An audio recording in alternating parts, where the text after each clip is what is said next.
Live sound check, presenter's laptop.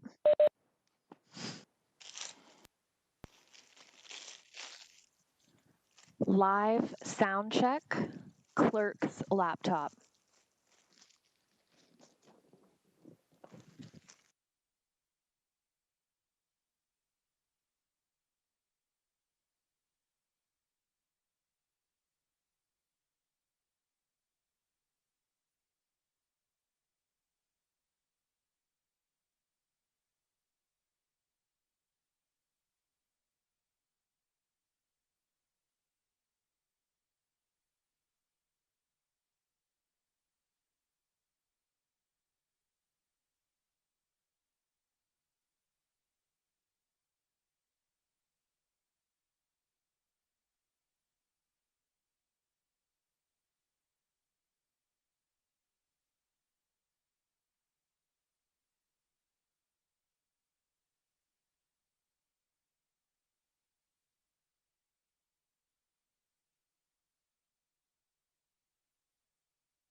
Live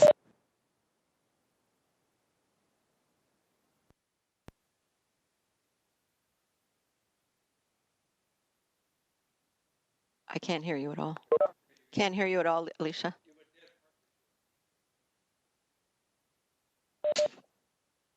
That could have been me trying to. live sound check, presenter's laptop. You're good now. Live sound check, clerk's laptop.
Okay, good morning, everyone. And as Jim Carrey said, I'm holding my bladder, so let's get at her.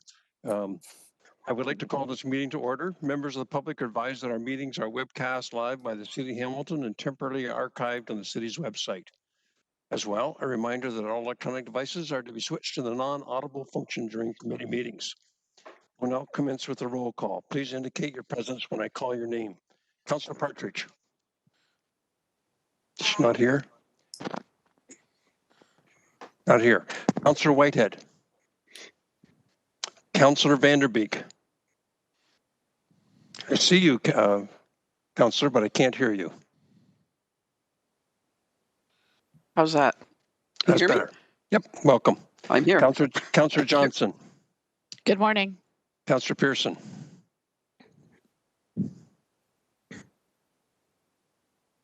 All right. Okay. Sorry. Okay, thank you. Councillor Clark. Good morning.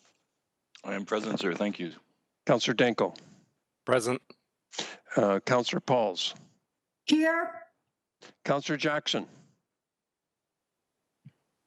Okay, not here yet. Councillor Collins. Good morning. Thank you. Councillor Marula. Present, Mr. Chairman. Councillor Nan. Good morning, present. Councillor Farr. Hello. Councillor Wilson. Good morning. Present. And Mayor Eisenberger. Okay, let's move on to the approval of the agenda. Madam Clerk, are there any changes to the agenda? Through you, Mr. Deputy Mayor. Yes, there are. Delegation requests, item 5.1, Hamilton 2026 Commonwealth Games Bid Corporation respecting the Commonwealth Games 2026 hosting opportunity. This item has been withdrawn from the agenda.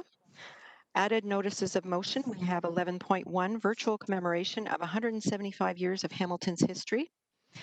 Item 12.1BB, which is under the amendments to the outstanding business list. This item is the review of the value and implications of the alternative disposition and options for LaSalle Park. This matter has been deferred to the October 21st meeting, so it will remain on the outstanding business list at this time. Thank you, Madam Clerk. So may I please have a mover and a seconder to approve the agenda as amended? Councillor Johnson, Councillor Pauls. All in favor? Electronic vote. It's coming. Oh, Councillor Marula, did you wish to speak about the agenda?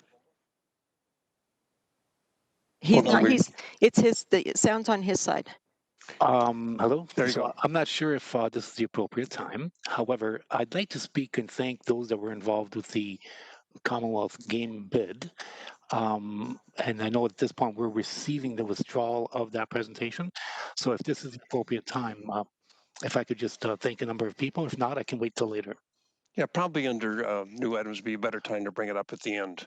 Sure. I want to get the agenda approved for now, if I can, Councillor. No worries. Thank you. Okay. So all in favor of the approving the agenda as amended?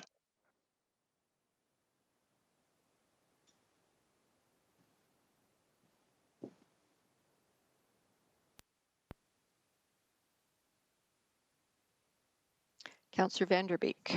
Oh, never mind, I've got her. Okay. There you go. And that carries. Let's move on then. Is there, Declarations?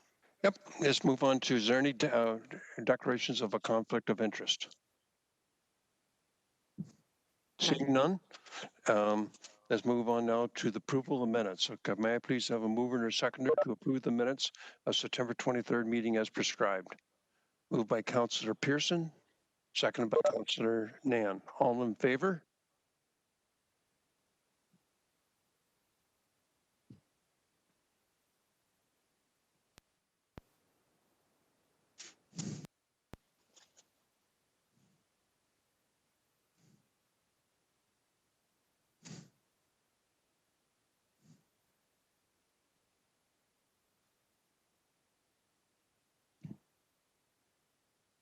You're looking for Councillor Wilson? Have you voted, Councillor? She says she's voted. Bear with me for a moment, folks. Our screen has just done something very strange. On my end, Madam Clerk, it came up twice for me to vote. Alicia, wait, I might have it. It might pop up. Yeah, it's back up again. Thank you.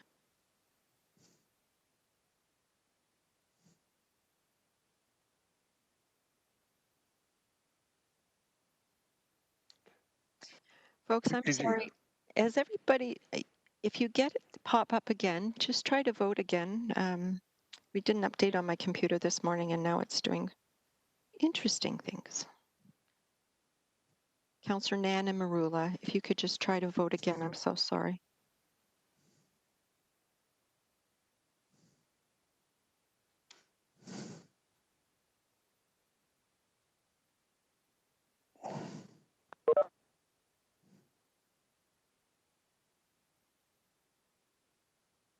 Do you want me to do, hey,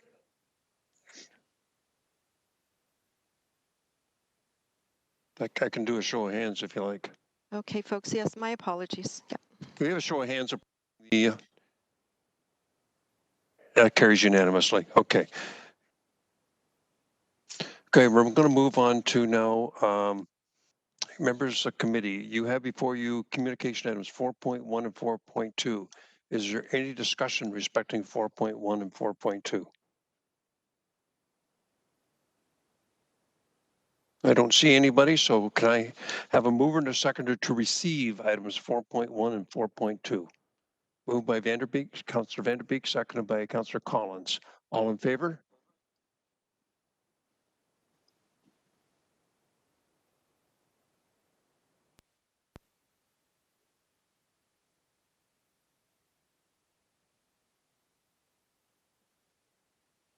Okay, electronic voting is up and working again, and that carries. Delegation request has noted the changes to the agenda. Item 5.1 has been withdrawn from the agenda. So we're going to move on to public hearings and delegations. I would like to call on Danny Serino to speak to the committee respecting COVID-19 measures. Are you there, Danny? I am here. Perfect. Danny, could you please put your video on as well? Oh, there you go. Thank you. Yeah, I'm on. You were, then it went off again. There. Am I still on? Yep, they're there. Thank you. Go ahead.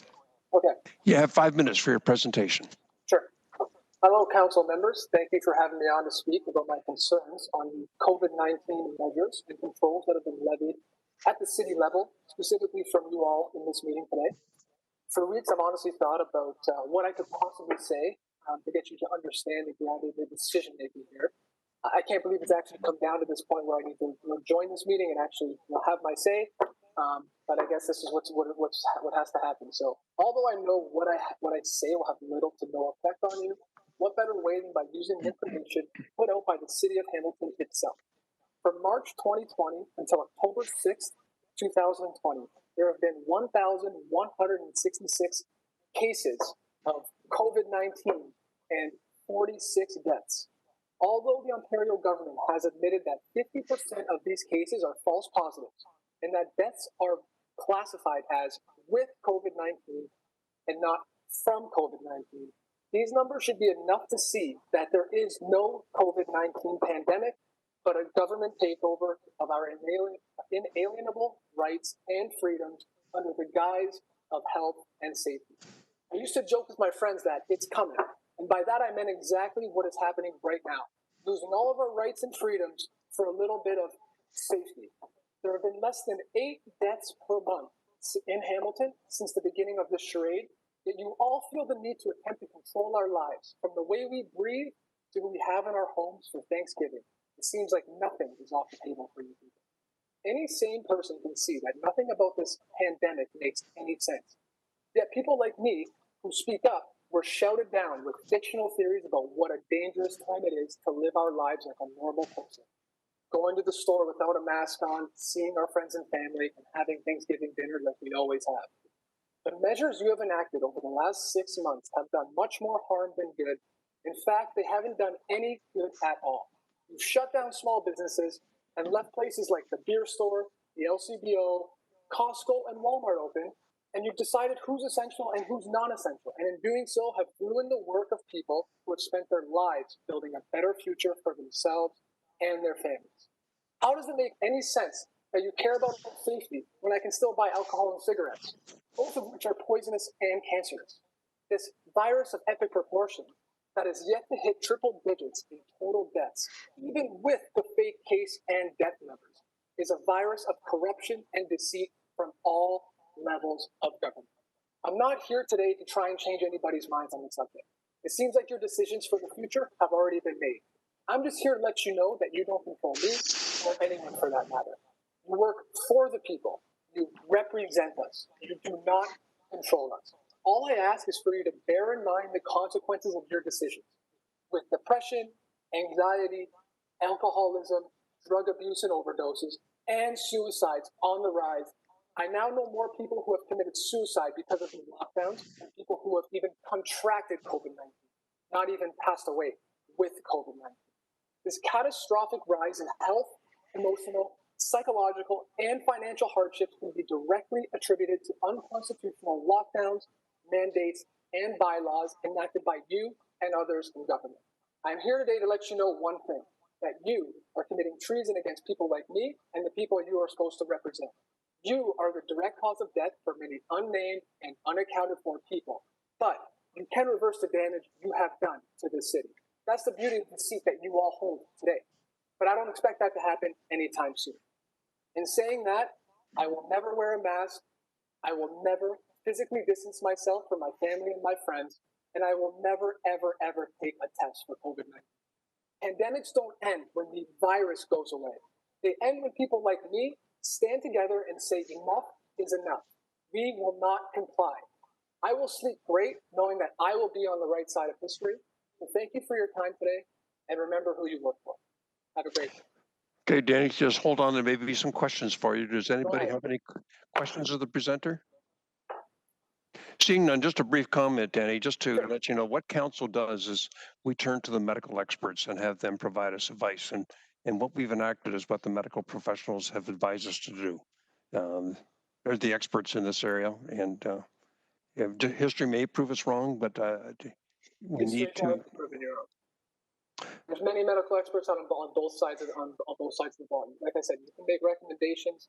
You can make recommendations all you want, but trying to enact laws and saying that they are constitutional and they control us and what we're supposed to be doing is wrong. It's completely wrong. You shut down my wife's business for 3-4 months, but I could still go to Costco, still go to Walmart, still go to LCBO. So where's the consistency? That's what people like me want to know. I understand being careful, wanting to enact certain measures to keep people safe, but if it's inconsistent, it just doesn't make any sense. Why can I go to the LCBO and buy 20 beers and 10 bottles of liquor and then come home and drink myself stupid, but I can't go get a haircut at my wife's salon and she can't make any money to feed me and her and my son? It just doesn't make any sense. Okay, Councilor Clark. Yeah, Councilor Clark, you have a question also.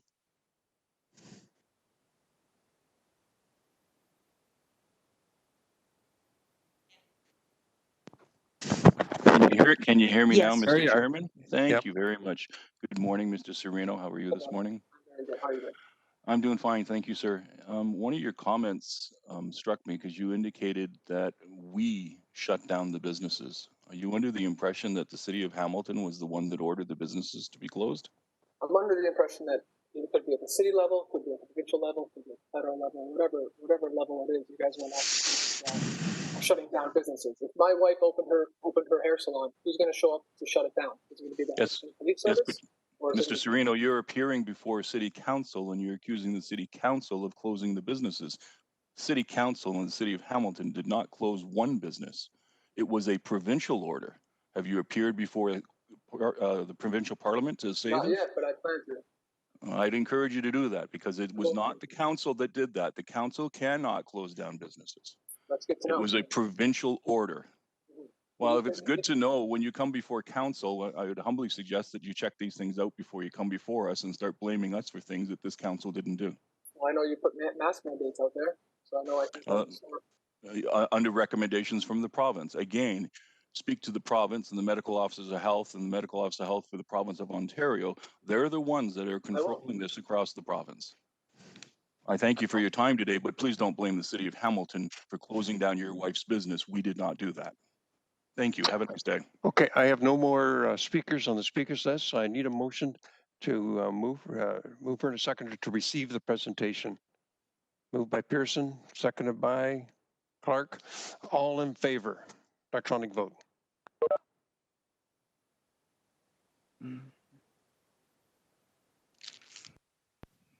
Okay, thanks, Danny. We're going to move on now, kind of a fitting, and we move on to this topic now. Oh, Councillor Pauls, did you vote?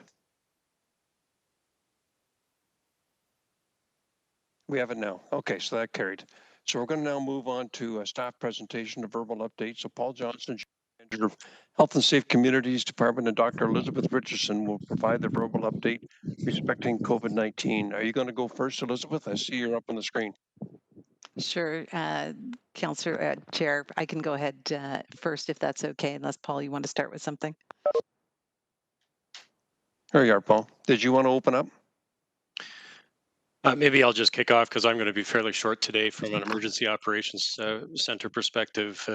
So through the deputy mayor, I just thought it's important to know I've had a number of questions come my way from the public as well as some from councillors about are we doing certain things, closing certain things down, and so what I wanted to say to you as council and to the public who are listening in is that the Emergency Operations Center is fully activated 7 days a week. We meet regularly. We continue to monitor all of the situation and, of course, continue to check in with Dr. Richardson and her team about what she is seeing. So while we are monitoring a number of things, the City of Hamilton has not enacted any further closures or restrictions on activities that the city is responsible for outside of anything that the provincial orders have changed. So I know there has been some concerns about us shutting down hockey. So there's been some commentary about that in Toronto, and that's actually happened in the Toronto area. And I would just remind folks that there are 3 areas of the province that continue to see additional measures either called for locally or enacted by the province. Those are Peel, Toronto, and Ottawa that often do not extend to the rest of the province. And so for those concerned about the fact that we might be looking at shutting things down at this stage, no.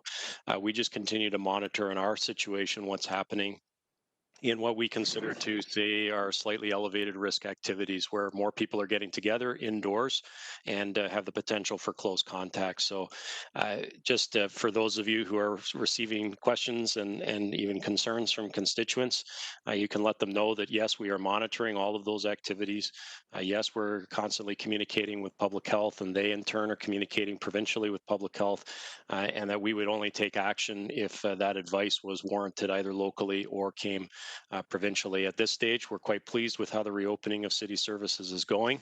And although we have had some positive tests in terms of staff, it has been very limited, and we've not had any outbreaks in our facilities. And we're continuing to offer activities through particularly recreation, and lots of folks are attending in person at City Hall and other municipal service centers for services, and that's being done well and it's being done safely.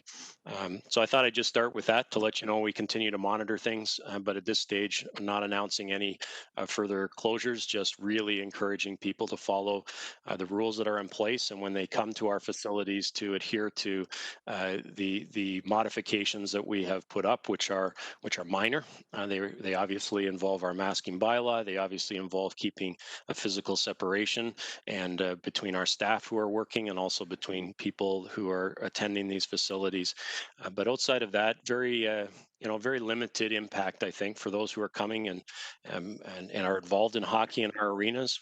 It's occurring and occurring well. We just need people to continue to follow those rules. And if we do that, it's our hope and very much our expectation that we'll continue to be able to provide those services as we move through. But as always, that happens under the advice of Dr. Richardson and her team. So with that, I'll turn things over to Elizabeth.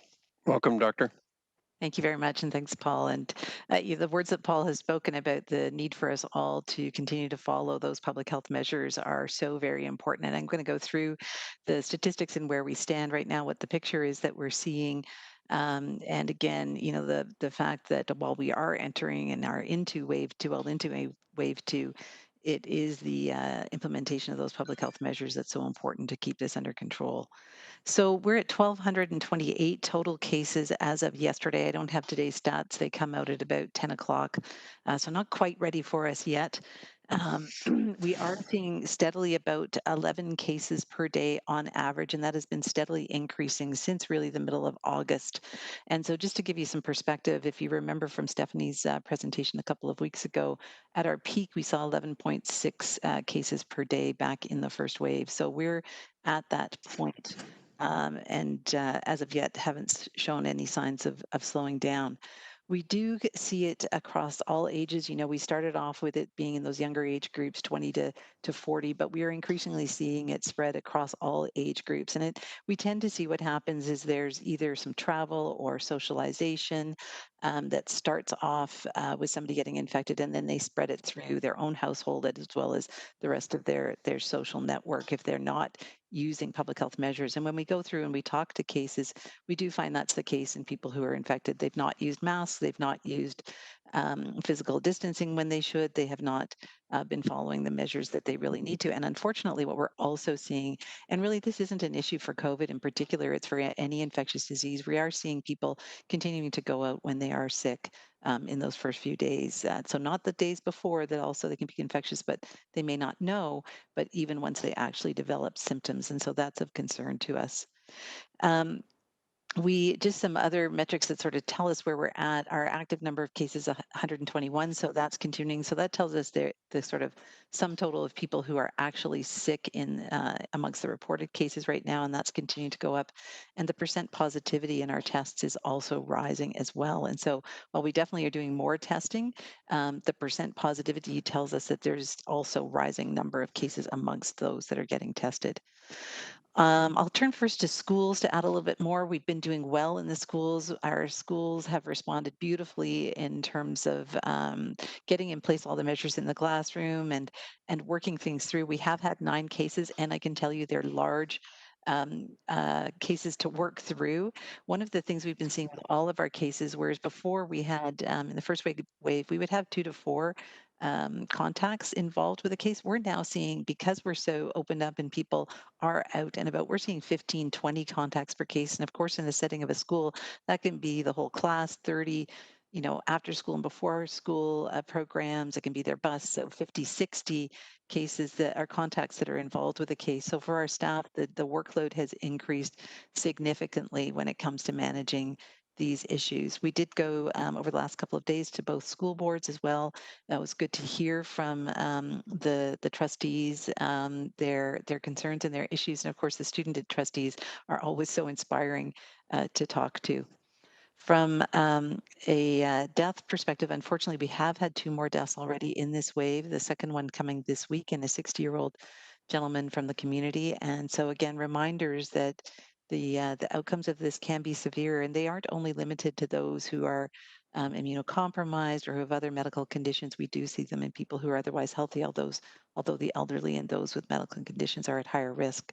From an outbreak perspective, we've had 2 in congregate settings, 1 in long-term care, 1 in a community supportive living circumstance amongst staff, which is what we saw more at the end of the first wave. And while it's concerning to us because it means there is that increased level and the potential for outbreaks in the home and amongst people who are at risk, we've also now seen for the first times community outbreaks. We've had a restaurant that's had a couple of cases, and now we have a community recreational facility which has had several cases as well. And so those are telling us that, being out and about is good for our mental health, but we need to be minding those measures when we're in those circumstances so that we can keep the economy open, we can keep it going, and we can have the balance in terms of the response to this. The other thing we're now seeing is other what we call respiratory outbreaks. So ones that when we begin the investigations or go through them, we're not finding that they're related to COVID, but this is the increasing complexity of dealing with these issues and trying to decide how best to manage them that we're going to see as we go through this next phase. And so I do just want to stress from a staff perspective, we are quite stretched. We very much appreciate the 75 additional FTE that we spoke about, as well as the 23 nurses, yes, that the province has funded for us to to the school program. They're very much at work. We have a few left to hire. It's been very difficult to find some skill sets, particularly public health inspectors. We will not be able to find all the public health inspectors that we need in order to do all of the work that really is needed to be done for both COVID as well as other inspections. And so we're in the midst of making additional plans around that. Overtime is no longer an incentive for any of our staff to work. They are tapped out, and we are hearing a lot of stress for our employees and starting to see absenteeism go up in relation to that as well. And I think as council, it's important to understand that and the situation. We're working with the EOC, with Paul and our colleagues, to look at, what more could we do in terms of the response in this situation, and we'll have updates for that in the near future as well. Thanksgiving and Halloween, of course, have been big topics, and Paul did dare me this morning to start to think about Christmas and what that might hold for us. But I think we'll stick to the holidays that are closest to us. For Thanksgiving, we are really talking about, as you may have heard the Premier say yesterday, about really thinking about keeping it to your family, to the people that you live with. Maybe it's roommates that you live with. If you live alone, absolutely, from a mental health perspective, we want to balance things. And so reaching out to another household or to your family members and considering gathering with them, then with that group that you might trust, that is absolutely something that we would encourage people to do. But please do not gather if any way somebody is feeling unwell. And as I said, that unfortunately has been happening. And these kinds of gatherings are places where, it's really an opportunity to spread the virus. If you're going indoors or can't keep physical distance and not from the same household, to be wearing a mask, washing our hands. Other things to think about too that may not seem like our usual Thanksgiving is if people are coming together from outside the household, not to bring your own food in essence, and not be sharing utensils. So not passing things around the table, not having common utensils. Potlucks, again, would be something we wouldn't recommend. And of course, avoiding any non-essential travel. So really thinking about alternate ways to celebrate, having a virtual event for out-of-town family, having them at the end of the table via Skype. There's a great commercial. I can't remember what the product was for, though, of a father and a daughter who'd gone off to live on their own, making dinner together and eating together. And so thinking about those sorts of things. And instead of getting together for dinner, perhaps going out for a hike with your loved ones outdoors, anything that reduces the risk, being outdoors, those sorts of things are really good at reducing the risk. I'll move on to Halloween, if I can, just to talk about that particular kind of holiday, if you will, or event. It's not really a holiday. The province has indicated that they're still developing guidance on it. And so we've been waiting for that to come. Some points that we need to think about is consistent with Thanksgiving. We're really encouraging residents to stay home and think of alternate ways to enjoy Halloween. So, holding gatherings or large parties, that's definitely not something that people should be considering. And remembering that in any case, private gatherings do have that limit of 10 people indoors or 25 outdoors, and they can't be combined. But again, it's a great time. I mean, people are so creative at Halloween time. So it's a great time to celebrate in creative ways. And so, dressing up, in a costume, incorporating a mask if you are going to be going out with it at all, making your own treats at home and doing that with your family, decorating up your house. I mean, that's absolutely something you could do, having a contest, and potentially hosting a larger virtual celebration with people who are family and friends, or doing an outdoor activity like a scavenger hunt with your household. So if and we'll see, where the province does recommend around trick or treating, but if you do choose to go to hand out candy at the door, just we're asking particularly, don't do that. Don't be part of that at all if feeling ill or isolating. As if you've been recommended to do so, wearing a mask if you're doing it, not using the doorbell. So, having people call out trick or treat or something similar to that, washing and sanitizing hands frequently, using tongs. And if people are going out to trick or treat, making sure again to stay home if you're feeling ill or if you're supposed to be in isolation, and minimizing contact with others who are out. Again, not ringing the doorbell. So we'll have some of those up on the web, the more extensive lists, and we're happy to provide them to you to use with your constituents. But we are just waiting for that final sort of guidance to come from the province as well on Halloween, which is a little further out. So with that, Mr. Chair, I will hand it back to you. Well, thanks, Elizabeth, and thanks, Paul. Councillor Collins, I see you waving. Thanks, Mr. Chairman. One quick question for Dr. Richardson, and that is the contact tracing resources. So a lot of discussion at the end of the first wave as it relates to the importance of trying to track down the virus and those who may have been exposed or infected.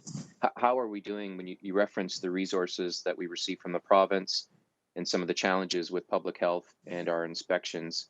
How are we doing on the contact tracing side of things? Are we completely ramped up and prepared for the complexities associated with trying to contact those individuals who might fall into the category of, again, being either exposed or come into contact with the virus? Through you, Mr. Chair, the contact tracing is becoming a pressure for many of us across Ontario. You may have heard from Toronto the changes that they're having to put in place. We are still in the process of hiring the last several contact tracers who we had in our 75 FTE, and we are pushed. The people we're hiring will do the bulk after the professional group, and so it's our professional staff where we're hearing the pressure because we don't have enough of them to do that particular investigation. So we are just holding our own right at the moment. We're not meeting the 24-hour expectation. We are meeting the 48 in terms of contacting all by 48. We are sending all of our asymptomatic high-risk contacts to Public Health Ontario as part of a larger centralized contact tracing initiative that has been there to support health units in the province. And even with that, we are pushed and just making our 48-hour mark.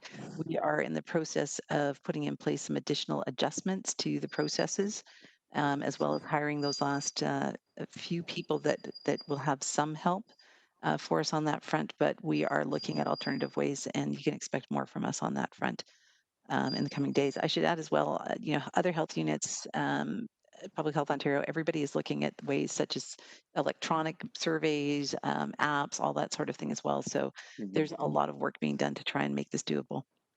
Thank you, Doctor. Any other speakers? Councillor Johnson and then Councillor Clark. Thank you. Can you hear me? Or is everything good? Yep, it's good. Thank you. Actually, your 5 minutes are up. No, I have my own egg timer. I'm good. So really, I wanted to pinpoint out to Paul because, Paul, we're getting a lot of questions about Remembrance Day. Thank you so much for meeting with our Veterans Committee and with Bridie Hoffman. So for some of you that don't know, Bridie Hoffman had put together a whole bunch of options for Remembrance Day because we cannot encourage outside gatherings.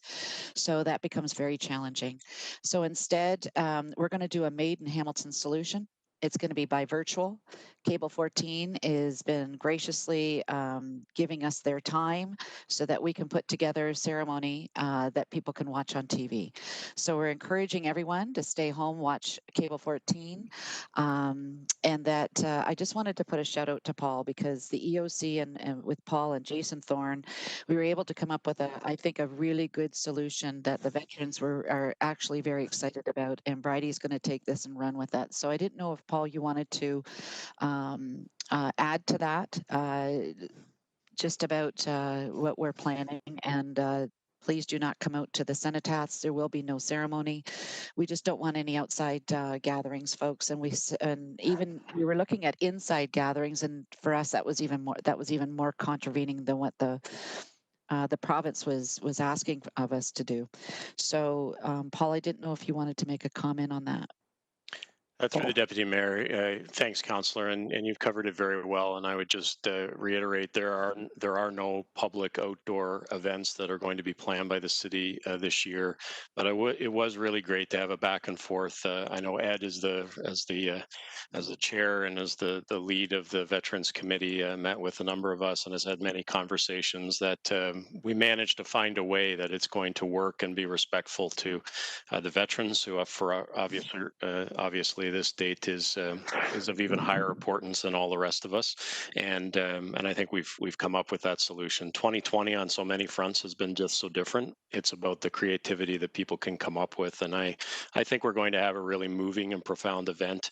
Unfortunately, it won't be with large crowds of people paying their respects in the way that we have in other years. But our hope, of course, is that this is a one-year adjustment, and that I think we're going to do something still that is very, very respectful, and obviously not canceling the time we're going to spend in remembrance on that day, but just doing it very differently. And again, encouraging people, don't come and gather. It's obviously there are restrictions on the number of people. We would hate for on that day and on that time to be in a situation where we're having to enforce bylaws or orders from the province, because that's not what we want to do. But we will if we have to in terms of large gatherings. So please stay home, enjoy the virtual offerings that we have, and celebrate as well as remember in the ways that we can. Super, thank you. And I just wanted to do that shout out to Deputy Mayor because it is a very important day. And just to let everybody know that every year the Ottawa tries to bribe the warplane to let the Lancaster fly over Ottawa during their ceremonies on November the 11th, and up to the point where they bribe them up to, and I'm going to say bribe, up to $50,000 paycheck if they would please bring their Lancaster up to Ottawa. And warplane is very staunch to say, I'm sorry, Hamilton is first.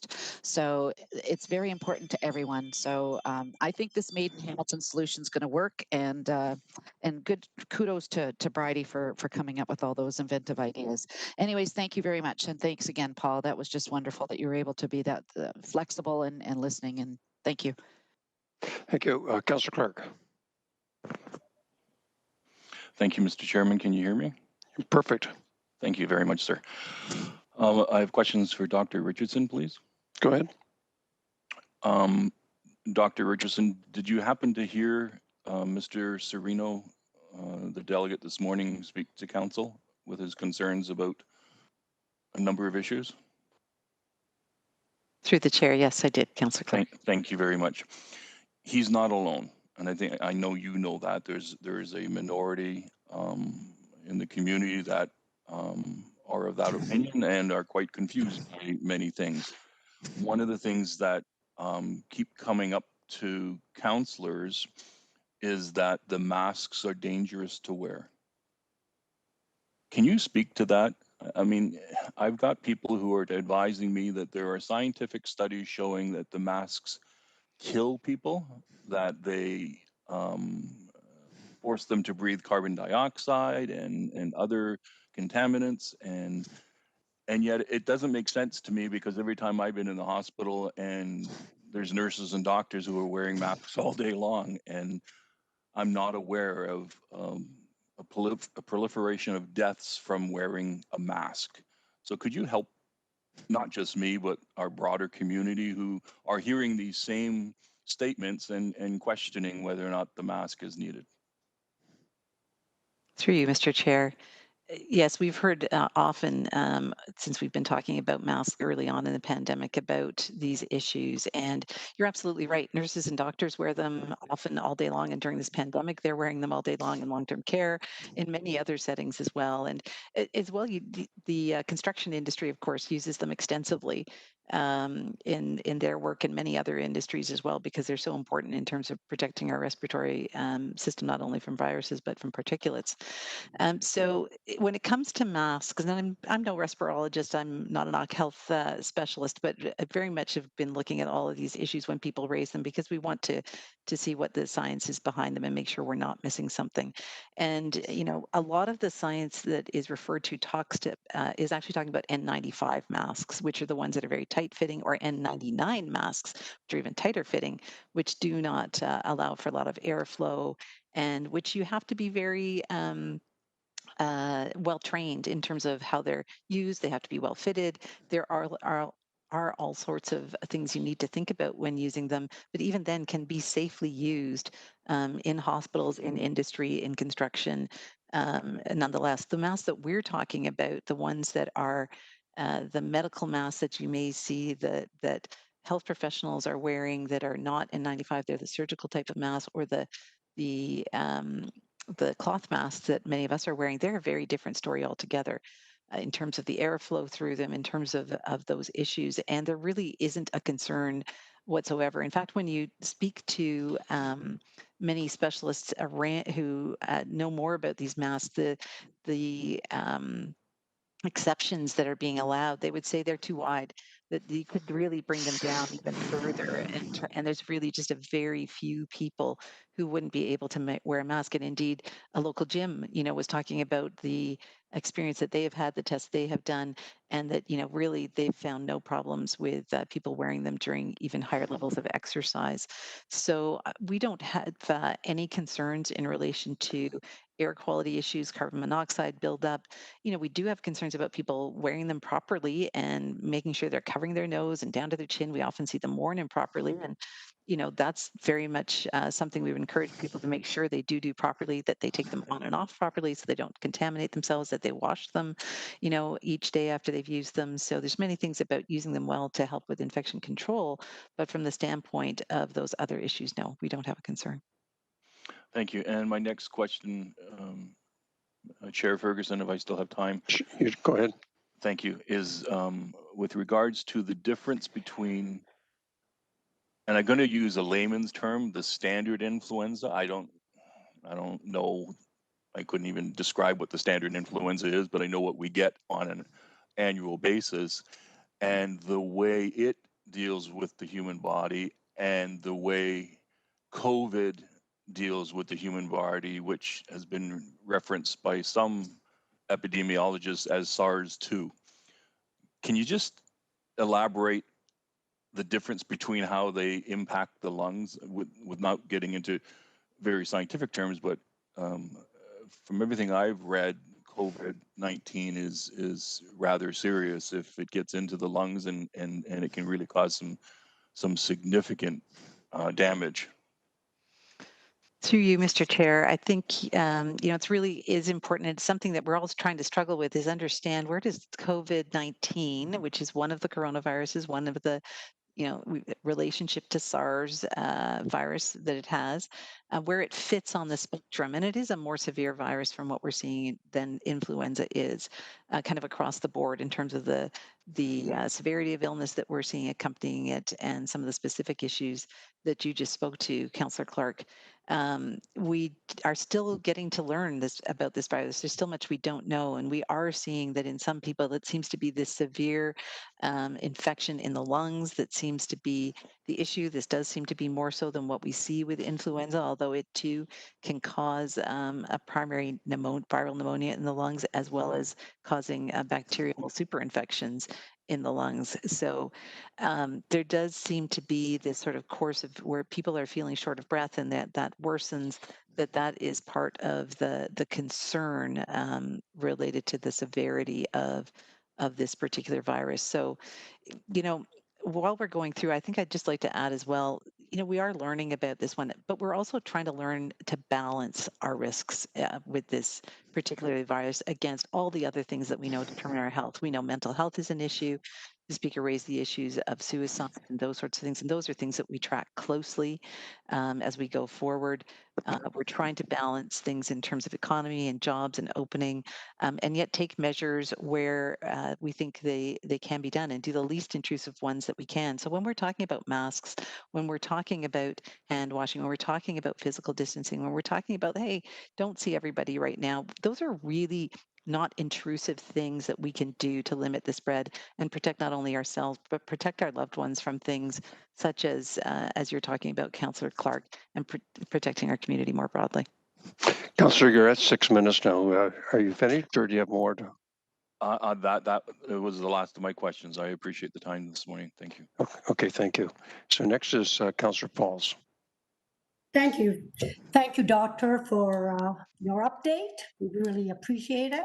But I want to ask you a question. One of my residents' children had runny nose, so they were sent home, and then they had to get tested. So they missed almost a whole week of school because testing doesn't come right away. Is there a change what's happening, or what is your view of children with runny noses, what they should be doing? Is there a change from a week ago or two that I'm not aware of? Doctor? Through you, Mr. Chair, absolutely there's been a change in the past week, and that is because of the situation that you described, Councillor, where kids were coming home with a runny nose, and we know, A, it's allergy season, B, kids tend to have runny noses, especially in the younger age groups, and so there's been a change to the list of symptoms that are being used for screening. So there's 4 particular ones that if you have any of those, so things like fever, that you would stay home and seek a test, but others, it needs to be a combination of that and another symptom.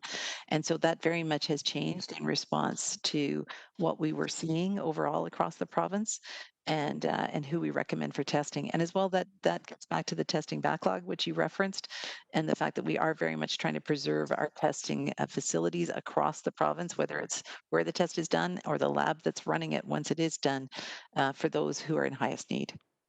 I really appreciate that, but the word's not getting out. Are the schools, the new nurses there relating this message, or how do we get this word out so I do not get emails that says, missing schools? Because sometimes it's information, a misinformation that people get really upset with. And I think it'd be great if we can make it clear what's going on, and I would appreciate that. So what's your message on making sure people know that it has changed? Through you, Mr. Chair, absolutely. We can understand too that there have been a lot of changes of late, and so people aren't, it's like, which is the latest version. So we have been working very hard with the school boards. They have been doing training with their principals to make sure that they're aware. Our nurses have been in with the schools. They've just done a second round as of today with all of the schools, and they're talking to the schools about how to implement this and the changes that are there. We're doing the public notification pieces, media, whatever it may be, about those changes. So there's many ways we're trying to get the message out, but I think, given this change was just the end of last week, it does take a week or so for those things to settle in. Thank you very much. Thank you. Councillor Nan.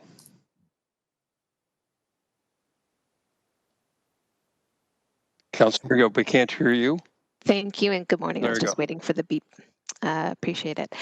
Good morning, Doctor. Good morning, General Manager Johnson. I have a question that comes from a group of residents in the Stinson-Lansdale neighborhood who are becoming increasingly anxious, like many residents, about the increase of cases, but for them it's specifically around the potential uptake of institutional outbreaks, and their concerns are related to the overconcentration of residential care facilities in their specific neighborhood and then generally speaking in Ward 3.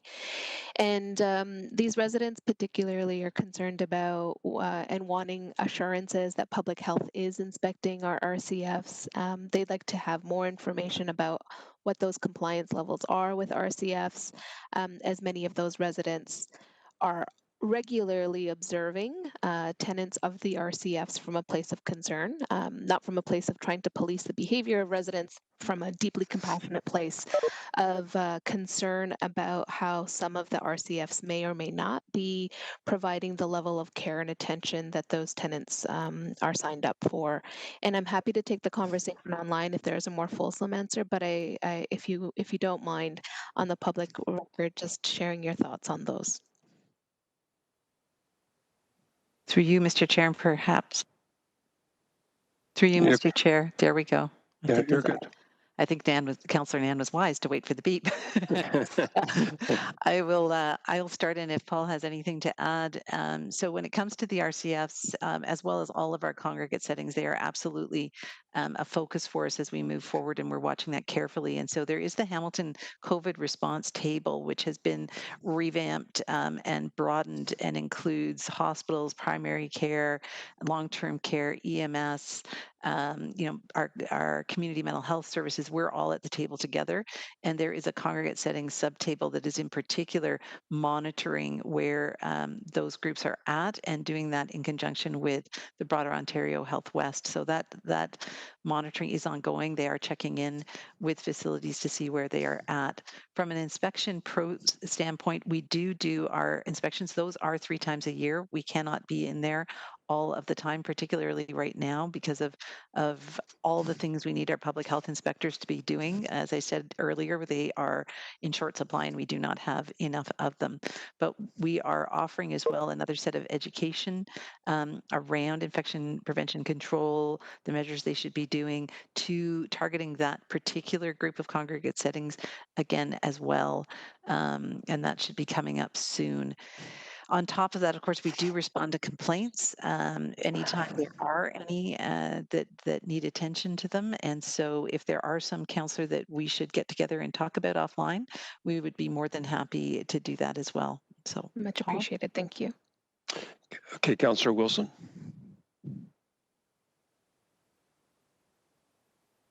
Thank you. Good morning, Dr. Richardson. My questions are for you, and I think I probably have one for Mr. Johnson. I'd like to return, following on the heels of Councillor Clark's questions about the masks, and I'll be perfectly frank with my bias. It's really hard for some of us in the community to listen to complaints about masks and freedoms when many of us have been denied the most basic of freedoms, passages, rites of passages, and also being able to attend to family members who are not well.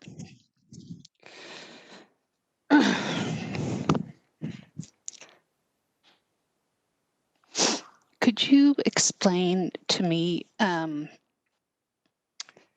understanding of a mask and the importance of wearing a mask is that, unlike if I'm exposed to someone who has the flu, I don't just get a little bit of that virus.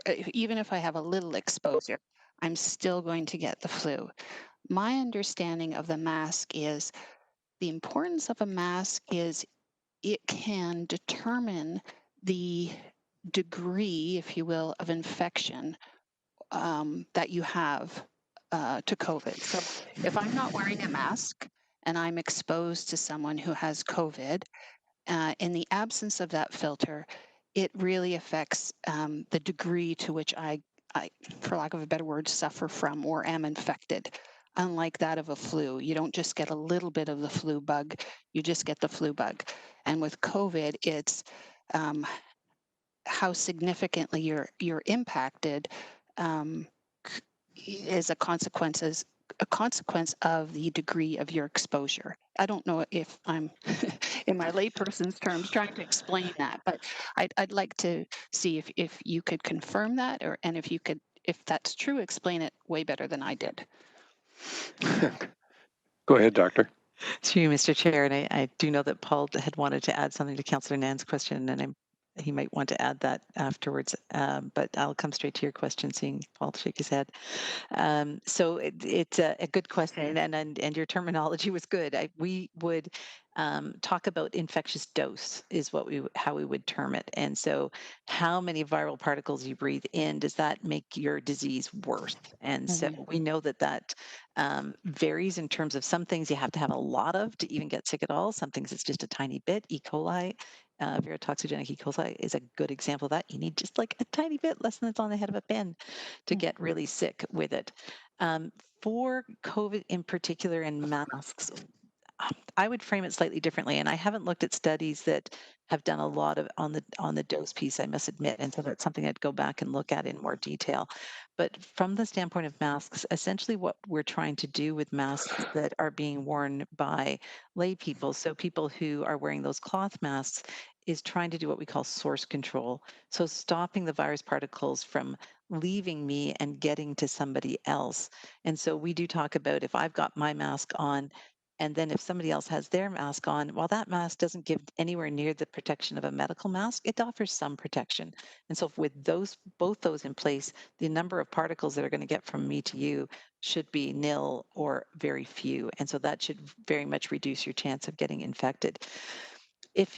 As to whether there's a correlation between the number of infectious particles you're exposed to and how severe your disease is, that's something I have to go back and look at. Certainly that is something we have seen in the past with other viruses, including with SARS, where, the greater the dose you get, the more easily you overwhelm your infection. So I would expect that could be true, but I'd have to go back and look at the particulars. Okay, thank you. 2 additional questions. The COVID, the app that the federal government has put out, is that something that the city employees have been asked to download on if they have a work device through you, Chair? So through the Deputy Mayor, I can take that. Yes.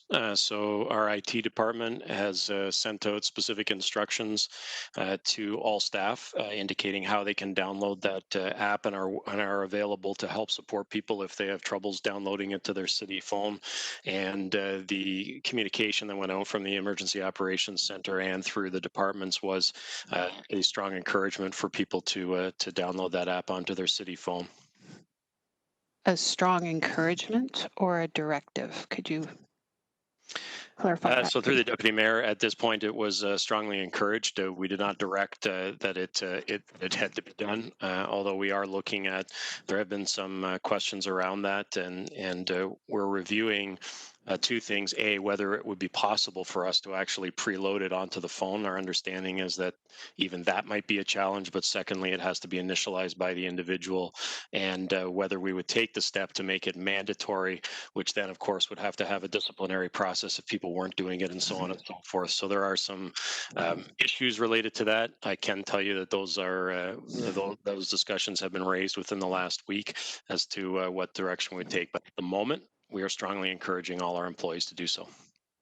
Thank you. I have one final question. And just for those who may be listening to this broadcast, it's been all over social media, and it's particularly a concern for residents in the west end of Hamilton, in that there is a group who are publicly planning a demonstration intentionally to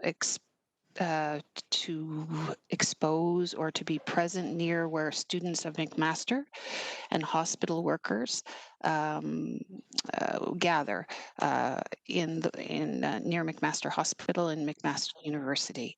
And so their intent is to gather there without masks, and their intent is to hopefully come into contact with young people and perhaps hospital workers, or even people who do have permissions to visit those in hospital. And as a city organization, I just would like you, if you could, Mr. Johnson, clarify how we're responding to these public notifications that have been set out publicly on social media. Thank you. So through the Deputy Mayor, when we are aware of events or things that are happening that cause concern for us, we do a couple things. If it seems that there's an organizer or someone we can connect with, we do try and reach out and encourage modifications to events. In this case, I doubt that would be met with a positive reaction. So we then flag it as an enforcement possibility. And an example of that, not from the city's perspective, we have some on ours, but an example from a police perspective was the gathering of vehicles in Ancaster a few weekends ago, and it was a coordinated effort by police who were aware this was going to happen, and an effort was made to disperse people in as orderly a fashion as you can when you can't block roadways and stop people on highways. So we'll be aware of those, and thank you for raising this one, and I'll make sure that our folks from an enforcement perspective communicate with both the police and bylaw, and we'll monitor that situation. Thank you, Mr. Johnson. I just would like the residents of Ward 1 to know, and anyone else, that I last week communicated with Hamilton Police Service with our city's bylaw, and the director of bylaw services and I believe public health to let them know this. If you choose folks to not wear a mask, I suppose in circumstances that it's your choice. But if you're intentionally going out to express your opinion about masks and therefore infringing on someone else's choice to wear a mask, I think that's highly irresponsible. It's contrary to our public health directions, and it's contrary to the fact that we are actually in a public health crisis, particularly when it comes to, well, there is nothing particular about it, whether they're students who are in the care of this community because they're living away from home, or people who are actually having to give of their own lives going into the hospital to service those who are sick. It's highly irresponsible. It's not welcome. And letting you know, if I hear word of it again, I'm absolutely going to be contacting the Hamilton Police Service. Thank you.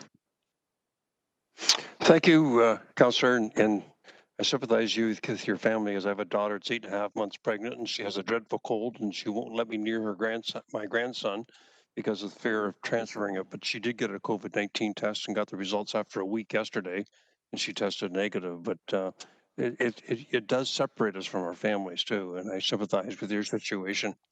Mr. Mayor, could you take the chair for a second before I go to second-time speakers? I have some questions for both Paul and for Dr. Richardson. Paul, I'll start with you. You just talked about the app, and I tried twice to download it on my city phone, and both times it tells me that I don't have the right software on it. And I have my phone on automatic upgrades. When an upgrade happens, it automatically is supposed to download. Are other staff experiencing the same thing where the phones won't take the download of the COVID-19 app? Well, so through the deputy mayor, I've not heard directly of that. And what I'll do, councillor, is I'll follow up offline and have IT work with you to see if there's some reason why with your particular phone it's not working. Many have downloaded it with success, but I'm sure there's been some issues here and there, and IT is willing to work on that. So let me take that offline with you, and we'll try to solve it for you. Well, you don't have to do it for me. I was just worried about everybody. I can call IT myself. Yeah, you're a very busy guy, but you haven't heard it from other staff members or other members of council are experiencing the same thing. I haven't heard it directly from staff. I have heard that it's that there are certain phones and certain versions that it's not working with, but sometimes that's people trying to also download it on their personal phone because they, out of business hours, are more with their personal phone than they are with their work phone. So I've heard it, but I haven't heard it specifically about our city phones. But there are some versions of phones that this doesn't work at. It's been one of the criticisms of the app is that it's set a fairly high threshold in terms of the versions that you need to be at and the types of phones you have to have, but let's hopefully resolve it. And I haven't heard it en masse from our staff yet. Okay, thank you. And the second thing is the rinks. And I'm getting inundated with emails from, in my case, it's St. Castro Minor Hockey Association, where they've email blasted out to all the parents to contact me because I've shut down Spring Valley Arena. And so I checked with Chris on that, and he's been pretty clear with me that they only had 13 hours booked. So how could you open an arena for 13 hours a week? Have you somehow communicated that out to either through your recreation group or out through your responsibilities of the EOC to hockey associations why some arenas aren't opening up? Just because the hours aren't enough to justify it? Through the chair, yes, we have through recreation to the user groups. So some user groups are upset they have to travel to different types of arenas. We've made it clear we are taking a slow and steady approach, both to be prudent financially, but also to open our arenas in a safe fashion. So there are a few groups that have been, I'm sure they feel inconvenienced, and I'll support that. It's an inconvenience based on what they've done in the past, but really it is for us to make sure we're using the most efficient and effective use of our arenas at this particular moment in time. Hockey is not back to its full-on approach to it with large number of games and tournaments, and we're trying to be as good as we can with the use of that. But we'll continue to communicate with our hockey user groups on the latest, and we continue to open rinks as we go through the fall and into the winter. Okay, and I don't think it's an inconvenience thing. What I'm hearing from the parents is that we closed it. They're not getting the right information out to the Minor Hockey Association executive that the reason they haven't opened up is they haven't booked enough time in it yet. and so you couldn't justify it. And that's the answer that Chris gave me. But it'd be nice if we communicated that out to the hockey associations. I think they get it that there's a limit to the number of people that can be on the ice at one time. It's not a full 7 players or 6 players on the ice at one time. It's significantly less than that. I think it's 3 or 4.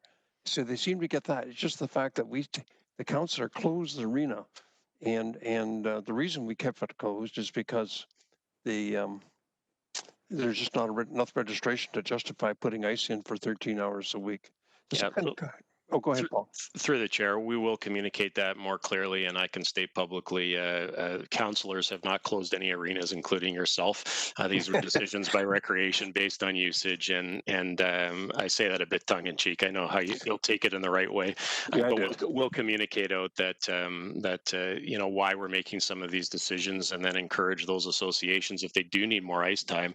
We're happy to understand what that looks like, and we will definitely, as we've said to committee and council repeatedly, when the demand and usage is there, we're not here to curtail activity that can be done safely, but we need to know that the demand is there. Otherwise, it makes little sense for us to spend all this money for a few hours of use. So we'll recommunicate that and also check in and make sure that we're clear on what the usage actually needs to be.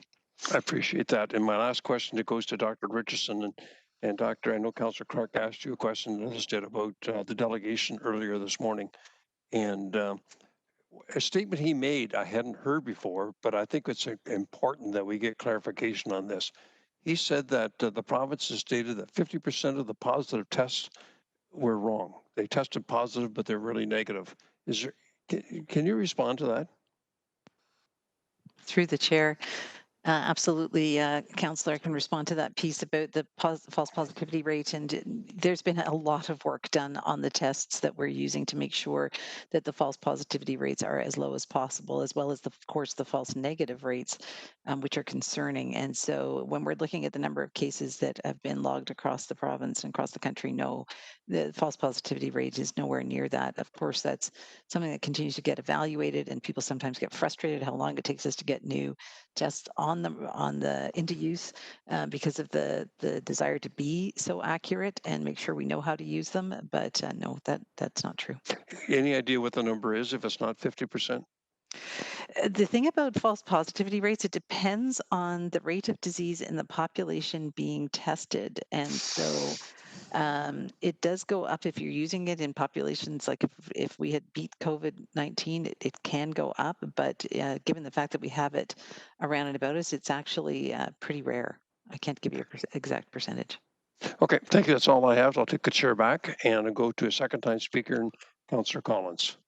Thanks, Mr. Chairman, and my apologies for not raising this the first time. But last night I had a meeting with my East End Food Bank group and our partner Mission Services, and we were going over the statistics of food bank usage across the city, and the rates have doubled since the start of COVID.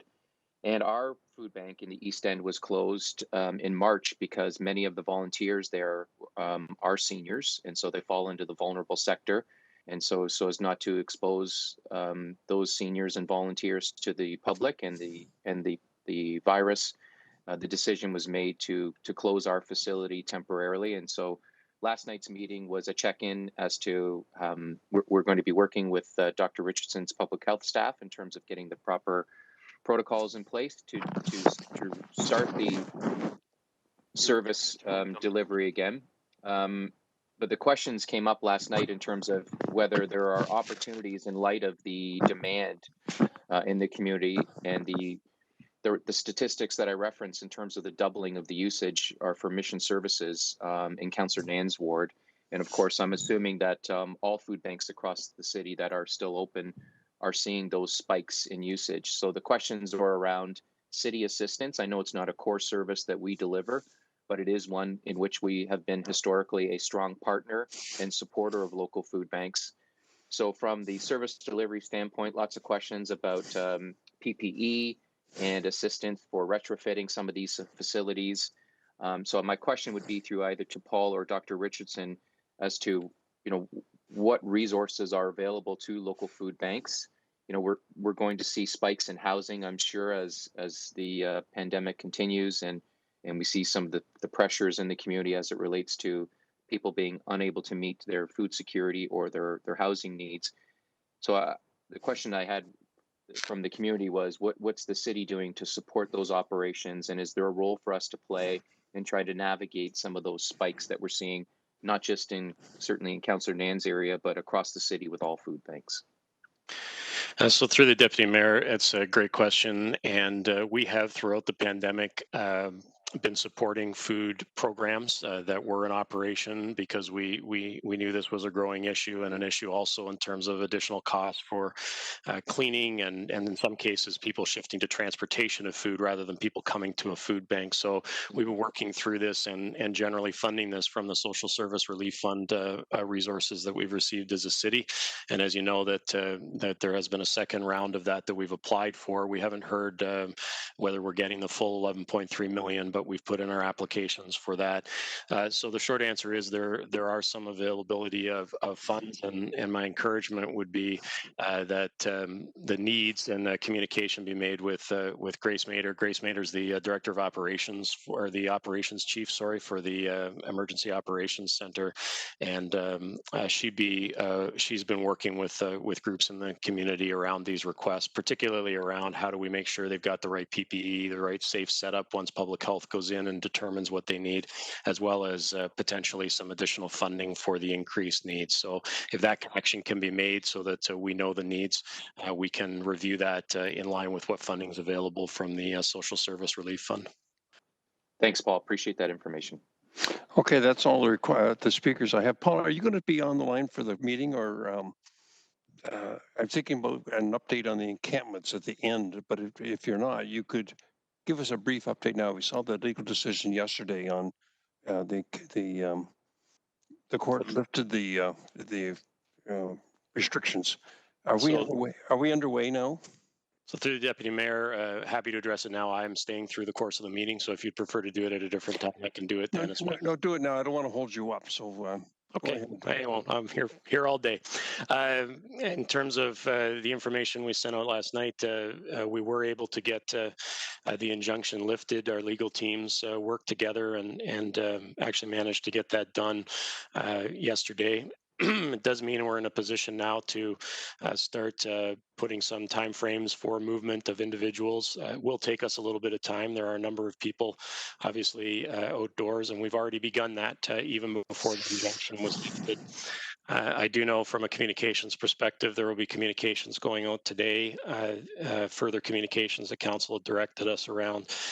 So the work that we're doing now is ensuring that our outreach teams are on the street, working with individuals to identify those of high acuity, but also those that need to get into shelters and hotels in a timely fashion. And the final piece is that we will be focusing, of course, on some of the areas that are now have large numbers of encampments, but are prohibited areas, including Ferguson Avenue, First Ontario, and Whitehorn, although I think Whitehorn has dwindled down to nothing.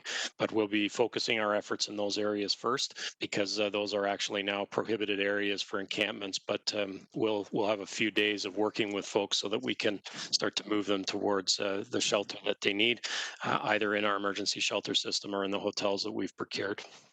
Okay, thanks for that. Across the line a little bit by going to a different topic, but thought it was important while you're here. So I need a motion to receive the verbal update. Moved by Councillor Farr, seconded by Councillor Collins. Councillor Farr, you have another question? Yeah, just on the verbal update. Go ahead. Can you hear me okay? There's something going on with eScribe here. So I did hit the request to speak button and I don't know what's going on. So thank you for receiving. I guess you're on the blacklist there, Councillor. We have been dealing with this matter in camera for many, many hours through many, many meetings. And since we are first publicly bringing this up at a general issues committee with everybody present, I just wanted to say thank you to Paul. And I know I have already done that in closed session, and certainly he's passed that thanks along to all the many staff, the growing number of staff that have been working to address the issue, not just since the injunction, but long before. So I just wanted to make that publicly clear. Paul did reference that there's a communication item coming soon that hopefully a lot of residents will be able to read about through a lot of local media since it's been a popular topic throughout this COVID summer 2020 and into the fall. And that release, of course, as a result of, as I believe Paul alluded to, Mr. Chairman, a council motion at our last closed session. So it offers details on, a little bit of a history on the impacts, why, some of these locations became, severely populated. It all started initially, I think, with, the appellants of the city doing online tent donation drives. They stopped doing that in recent times, but it began with that, and certainly it caused some consternation. So through you, just one question to Paul. Since it was mentioned and we are now publicly discussing this, and again, very important press release coming out very shortly, so that'll offer everything in a succinct manner and statistics on things like policing and EMS calls and those sorts of things that were the result of this very unfortunate couple of months of injunction. Paul, when now we know with this settlement that never again will a street like Ferguson or York or any other street have this issue. We have 100% got our bylaws back and we're able to enforce this issue sensitively, as we always have. We are now working with everyone in terms of outreach and agencies and everything else on the acute high acuity individuals, and 75% of this issue is now enforceable. So when will the good people living adjacent to Ferguson or who travel Ferguson, those people coming into our city through the gateway on York, see the disbandment of tents since they are no longer able to camp out there? Paul? So through the deputy mayor, working with our team in terms of what's realistically possible given the large volumes, particularly on Ferguson Avenue, and we have said it's a week. So by next Wednesday, this will be enforced fully, and our hope is it's sooner than that, Councillor. But the realistic situation, given the size and volume here, and not knowing exactly when this injunction was going to be lifted, we need to give ourselves just a little bit of time, because up until last evening when it was lifted, we were not able to say, here's what's going to happen. So our approach is never, as you say, to be let's step in today and simply clear people away. But we've given a week, and I expect that you'll see a huge dramatic drop in the coming couple of days, and the street completely clear of encampments by next week. And so that's our goal, not only there, but in all of the prohibited areas that we see some encampments happening now. But we are spending a particular amount of time at Ferguson Avenue and focusing on that first, I would say. Secondly, First Ontario, City Hall, Whitehorn, those types of areas are our priorities at the moment. Okay, let's move Mr. on. Chair, just as a supplemental, last I checked, there was 96 spots available at our local shelters. Is that still roughly? So again, I emphasize that we don't do this insensitively. We do it sensitively. And so are we still at hovering around 100 available spots at shelters? It is getting cold. We don't want to leave the impression that this settlement, agreed upon by both parties, is going to, displace folks without any indoor options. So where are we hovering? And that's my last question. You can turn me off. So through the deputy mayor, I don't have the firm census numbers from last night, but I can say that our hotels are a little more full, but we have lots of space in the shelters, particularly for men. For women, we have opened up more hotel spaces, so we have some flexibility there. As late as yesterday, I heard that 2 or 3 people, and I think they were women, were moved into hotels hotels. So we have spaces, and we have worked with council, and you have provided your support for us to continue to make sure that if for whatever reason a part of our shelter system is at that maximum, that we have we have your permission to go and invest in hotel spaces to make sure that there are spaces there. So to your question, we remain confident that we have the spaces, and we also have your support and backing to do what we need to do to create more spaces should we get into that situation. But right now, I think we're confident that in this initial work in the next few days and over the coming week, that we can be successful in moving people to appropriate shelter space. Okay, Councillor Collins, you have a third time speaker? Go ahead. Well, first time on this, so I didn't know this was going to be on the agenda, but I appreciate you raising it and giving us the opportunity to speak to it, because I was not one of those last week who supported the recommendation and the motion from council to settle. And I still think there are a lot of people in the community who resent the fact that this was not organically created. This was actually artificially created by activists, by people in the community who were distributing tents, as Councillor Farr referenced earlier. We incurred a lot of cost. It created a lot of anxiety for people in the community. And I can reference my own community, use them as an example. In the Green Acres area, we had a number of people living rough in that area that created, some issues in the park as it relates to graffiti, waste. There's no washroom facilities in that park. And so certainly people were doing their business adjacent to residential homes and in a recreational setting. And it wasn't just in Green Acres that I experienced these issues. It was in Battlefield last week, and of course, Bow Valley a couple of weeks ago, as I referenced to everyone. So my opposition to the settlement is along the lines of, and I'm reading the draft release here, that talks to the issue of those with high acuity. And so I think the public needs to know that we have agreed to allow people to reside in parks for the 25 or 30% of people who fall into the category of high acuity. We've allowed those people, will allow those people to continue to reside in parks for an indefinite period of time. So they will not fall into the 14-day period that Paul referenced earlier in terms of providing transitional housing, shelter support, or hotel rooms for those people who are in need of immediate housing support. There will be a group of people, whether it's in Green Acres or downtown or other places in the community, who will continue to be able to live in parks so long as they meet certain criteria and continue to engage with social service staff and other outreach workers. And so I think that's an issue that needs to be raised. It's not explicit here in the draft, so I'm a little disappointed that we're kind of glossing over what is probably the biggest issue that we're going to face on a go-forward basis as it relates to respecting the city's right to enforce its no camping on public property bylaw. And, I'm not even getting into the costs associated with what we've incurred. I think it's a disservice to the community that these activists have what they've done over the last several months. We will get to the issue of cost, I think, in a later meeting. I'm again looking through the draft that's going to go out today. It is not explicit here in terms of what we've incurred as it relates to police services, paramedic services, fire services, waste services. The list goes on. And again, this was created. It wasn't organic. This just didn't happen as a result of the pandemic.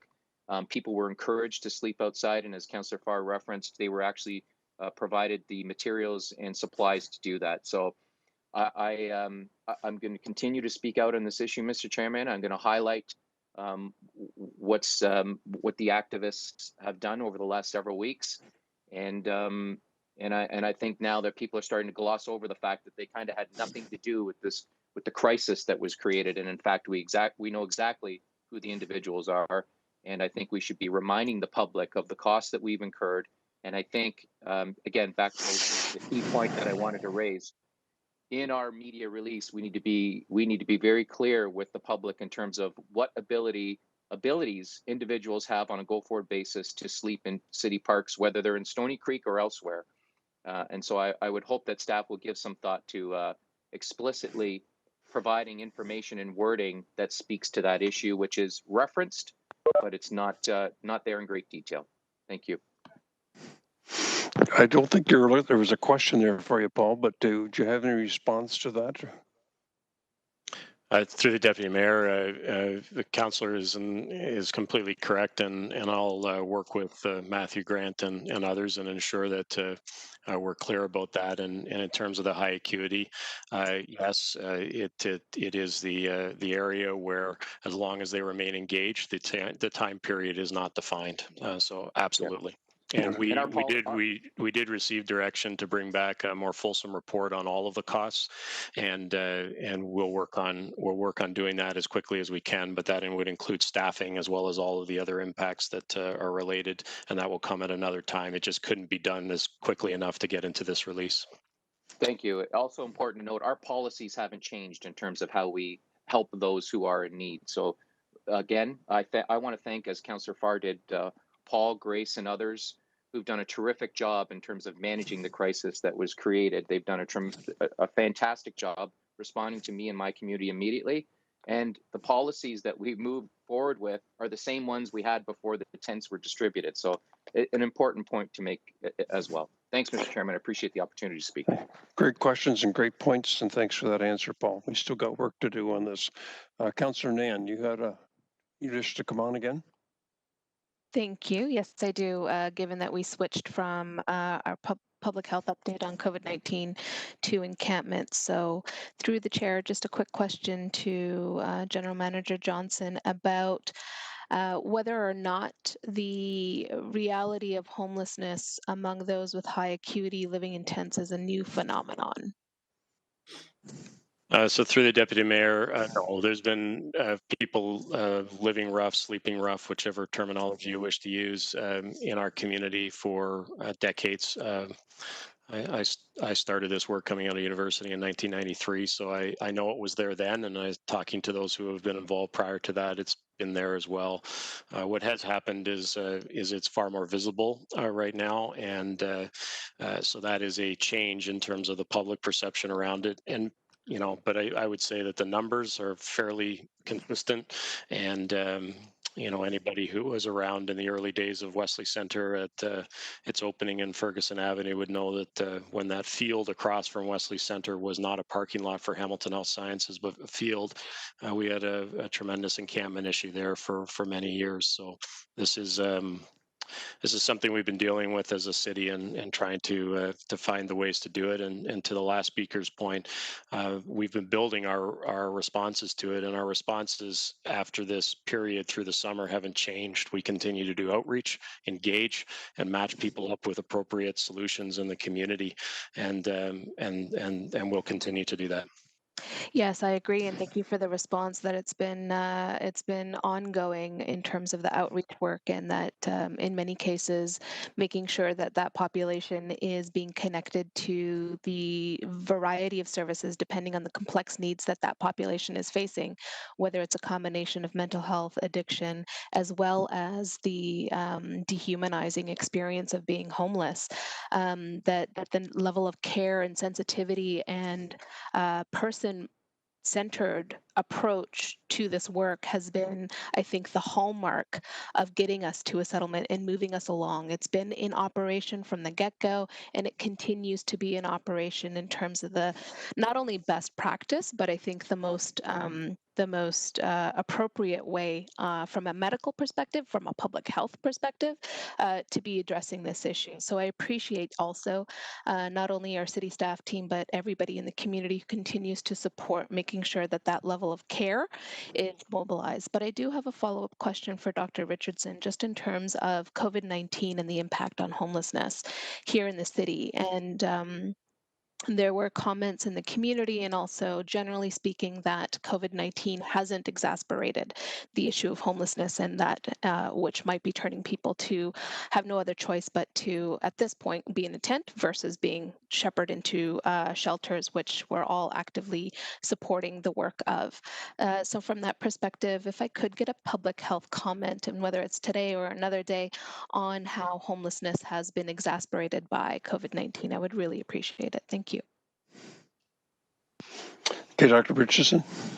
Through you, Mr. Mayor, I think that's probably something we could come back with and speak to in a more fulsome way. We do tracking on certain aspects of the impacts from a social perspective, and we'll present that to you at the Board of Health, and perhaps we could bring back something in relation to that at the Board of Health meeting.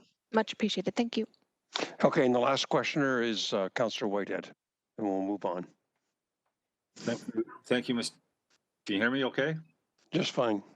Yeah, Mr. Chair, I got to follow up some questions too. Sudbury has a sanatorium and doesn't have the encampments that Hamilton has. And so my question to Dr. Richardson, as we serve 2.5 million people in our healthcare system out of Hamilton, has that had any bearing in the context of the city taking probably disproportionate amount of issues around mental health and addictions as a result of the very programming we find in our community? Through the chair, I'm not aware of any analysis that's been done recently in terms of looking at mental health and addictions and how we would fare relative to other areas. These are certainly issues that have been rising across populations, across Canada. It's not a unique circumstance at all for Hamilton. I'm not sure if Paul may have seen anything else that's more specific.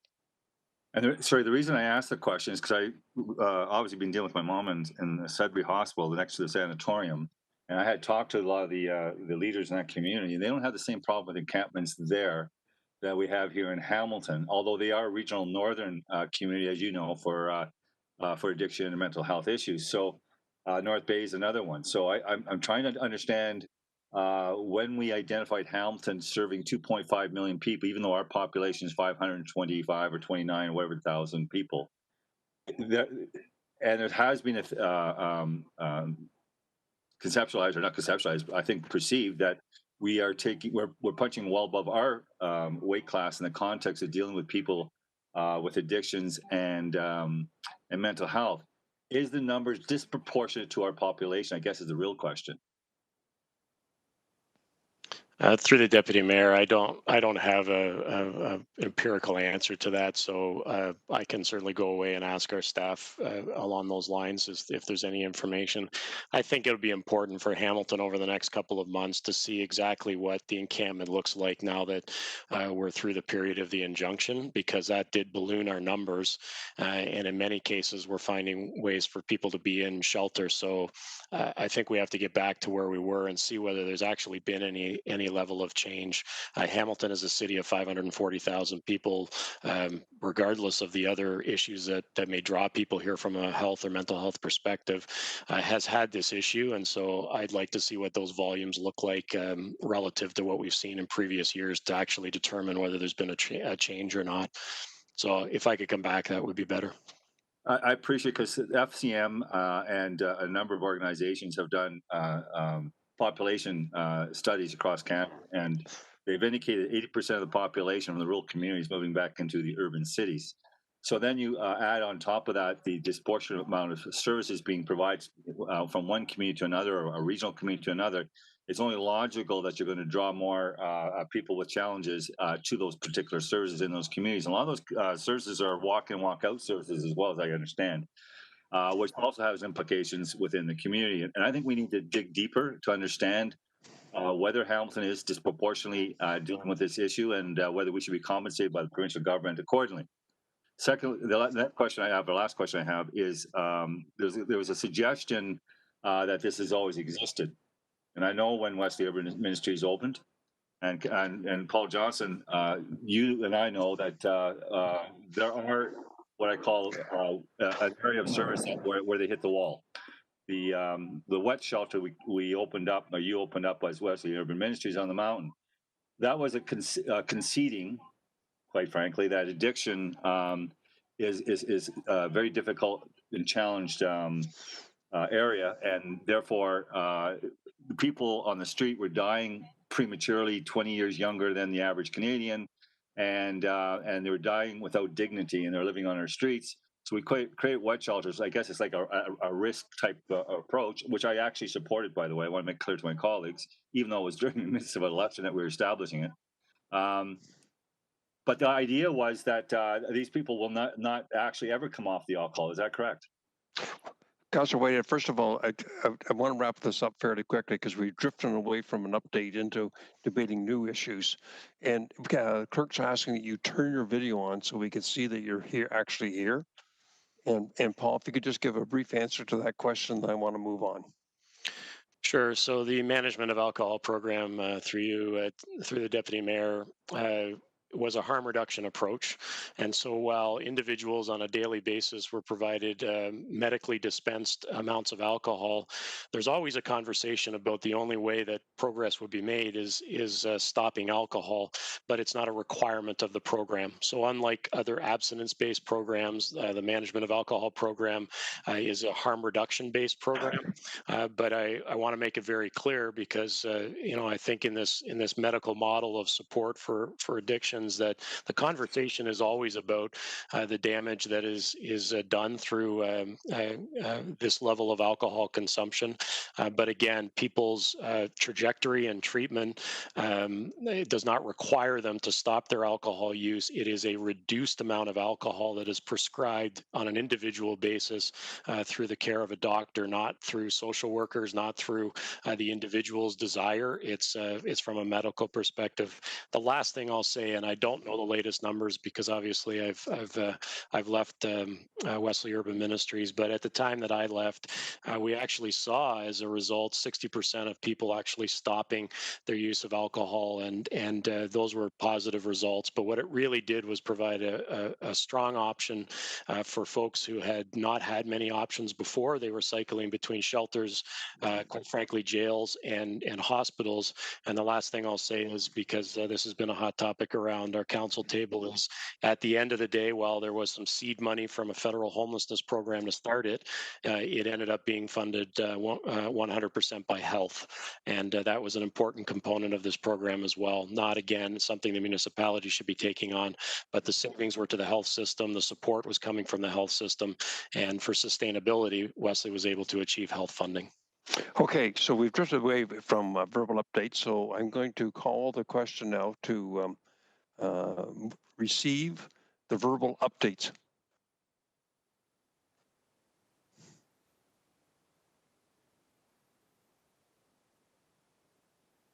Okay, I have Councillor Pearson waving here as a first-time speaker. Oh, you just want to move on? We have the motion to receive. Councillor Farr, can we finish? You said you had your last question. Yeah, am I on? You're on. Yep. Yeah, go ahead. Sometimes the debate inspires further questions. I don't have any questions though, but just a comment. I would encourage all of my colleagues to look back at the last closed session and what we agreed to. One was about what we would do when the injunction was officially lifted in terms of a public disclosure of information. What we have here today is limited. I'm just checking it out now. It's a limited release. Council's already moved and ratified that we disclose this information. Then I would ask council, and I'm going to be very brief here, to go back to the September 16th General Issues Committee closed session. And Mr. Chair, I would encourage everyone, when they go back to September 16th, those who supported the motion to release the impactful information of what unfortunately transpired during this campaign by the appellants, that they consider, and I will bring it forward as a motion if needed at the appropriate time, that we release publicly items, confidential Hamilton paramedic service statistics, 2 police location of interest report statistics, fire department statistics as well, and maybe even waste. But I'm not going to get into it now. I can see you want to move forward. I am grateful that we're moving on. I am grateful that we continue to sensitively address this, but there are a number of residents that, unfortunately, there's been some one-sided coverage of this throughout, especially since the injunction, and I keep getting inundated by those who have been impacted, specifically those adjacent, but others who want to know and understand those impacts. So we should be releasing this confidential information by those various departments, because they're going to open up some eyes. Thank you. Okay, so it's been duly moved and seconded that we receive the verbal updates. All in favor, electronic vote.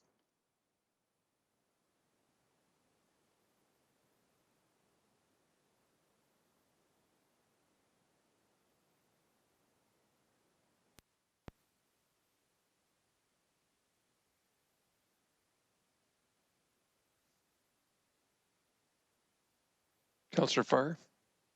Got it.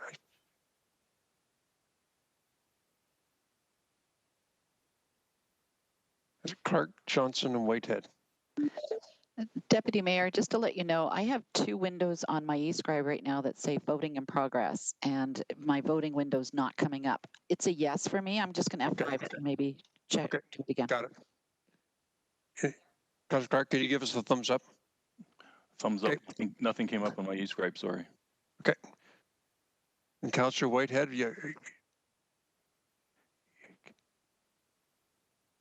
hasn't got his, Councillor Whitehead, are you going to turn your camera on? Are we going to mark him absent? Okay, we'll have to mark you absent because we can't get a vote from you, or we can't get a thumbs up from you because you haven't turned your camera on. So you have the results of that vote, Madam Clerk? And that carries unanimously.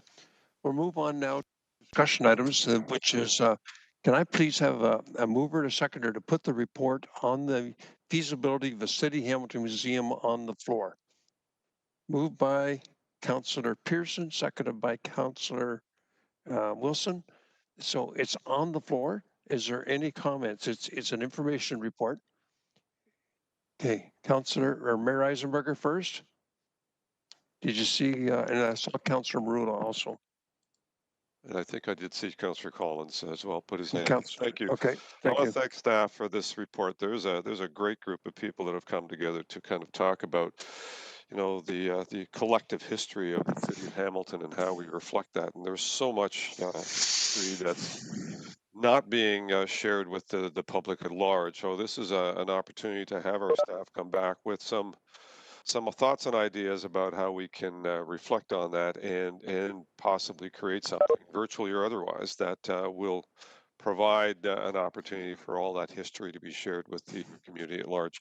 There's a follow-up notice of motion regarding the 175. I just kind of tell you now that I've been advised that the folks want to get going on it. So I had a notice of motion. I'll be asking to waive the rules so that we can entertain that motion and then get our staff working on the commemoration of the 175th anniversary of the city of Hamilton, which I think is an important milestone as well on a virtual basis. So I support this direction. There's much work to do. I think there's a great group of people that are pulled together to put the shoulder behind the wheel of making something positive happen in this museum space. And you know, given that all of our other museums are standalone historic artifacts, we don't have the HSR history. We don't have the city of Hamilton or Ancaster historically combined into one place where we can, you know, all appreciate and reflect that for future generations. I think that's an important thing. Whether we do it virtually or physically is really the big question. And certainly to start off with, virtually makes perfect sense. Certainly right now, during this pandemic, most of the museums in the world have gone to a virtual you know, attendance. So all of their great you know, artifacts can still be seen, but not visited physically, you know, throughout the world. So starting on that basis makes perfect sense. So I just want to offer my support to this this group that's come forward, including our staff. And I see Carrie Brooks Joyner, you know, on the call here that might want to add some additional comments, but very supportive of moving forward in this direction. Carrie, did you wish to add anything? Thank you, Chair. And I think the Mayor has given an excellent overview of the context of this report and the community interest in a dedicated museum of Hamilton. And certainly that interest has been around for decades. John Summers, the manager of Heritage Resource Management and who is responsible for the operation of our civic museums, is also online and available to respond to council questions. Thank you. Thank you. So we have Councillor Johnson is next. Oh, I'm sorry. I got it. I'm with the wrong order. I'm sorry, Okay, Councillor. Councillor No Wilson is next. Councillor Wilson. Oh, thank you. Thank you. Go ahead. Yeah, thank you. Just a couple of questions. If I could ask through you, Chair, to Carrie, Where are we on the strategy itself, and when do we expect a report on that? Thank you. I'm going to lob that one over to John to respond. Morning, Council. Through you, Mr. Morning. Chair. As noted in the report. John, can you just introduce yourself and who you are so we know? Sorry. Manager of Heritage Resource Management. My apologies. Chair, I Yeah, can yeah, barely yeah. hear the speaker. Yeah, I can, and your video is fuzzy too. Yeah. The volume up, is that better? Little higher. How's that? That's okay. Go ahead. Okay, great. I'm not sure what's up with the video. I am in fact present. Through you, Mr. Chair, yes, this is part of a larger strategy. And as noted in the report that's before you, we do anticipate bringing a complete civic museum strategy forward to Council in the second quarter of 2021. So it is in progress, and this is a portion of that larger strategy. Thank you. I apologize. I missed that detail of when we were expecting it. Thank you.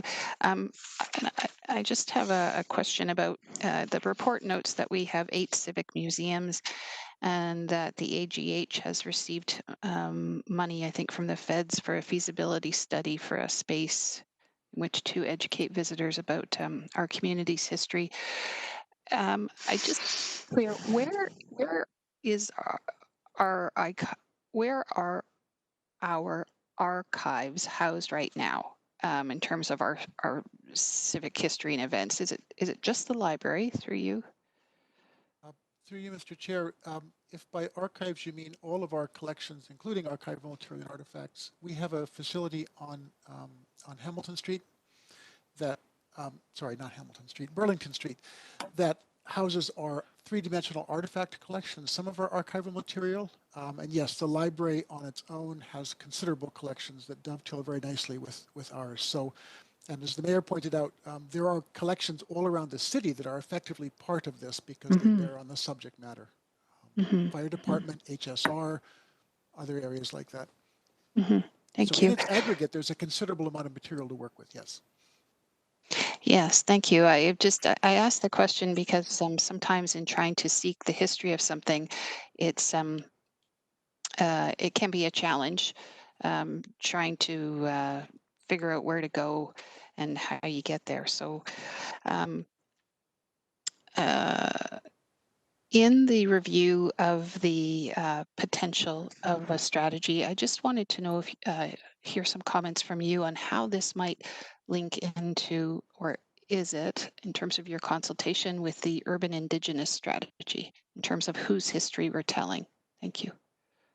Through you, Mr. Chair, this project, this online project, certainly will not happen without a significant degree of collaboration. And one of the advantages of the virtual space is that it makes it possible to cast a very broad net. This is a place that exists 24 hours a day, 7 days a week. It is not located in any one community or any one physical space. So in that sense, it's already a collaborative project. We are currently working very closely with Shelley and the urban. John, can you just get a little closer to the computer because you're fading out again? Let me turn the volume up again here. I'm not sure what's up. How's that? Okay. Better? Okay, thank you. Yes, so the project is by its very nature collaborative, and in the process of putting this virtual museum together, we would be assembling a group and or groups of all of the people who need to be involved to ensure that it accomplishes the underlying purpose, which is to broaden our interpretation of stories from the existing museums out to the city as a whole. Okay, thank you. Thank you, Chair. Just so I understand, and thank you for that that reassurance and that information.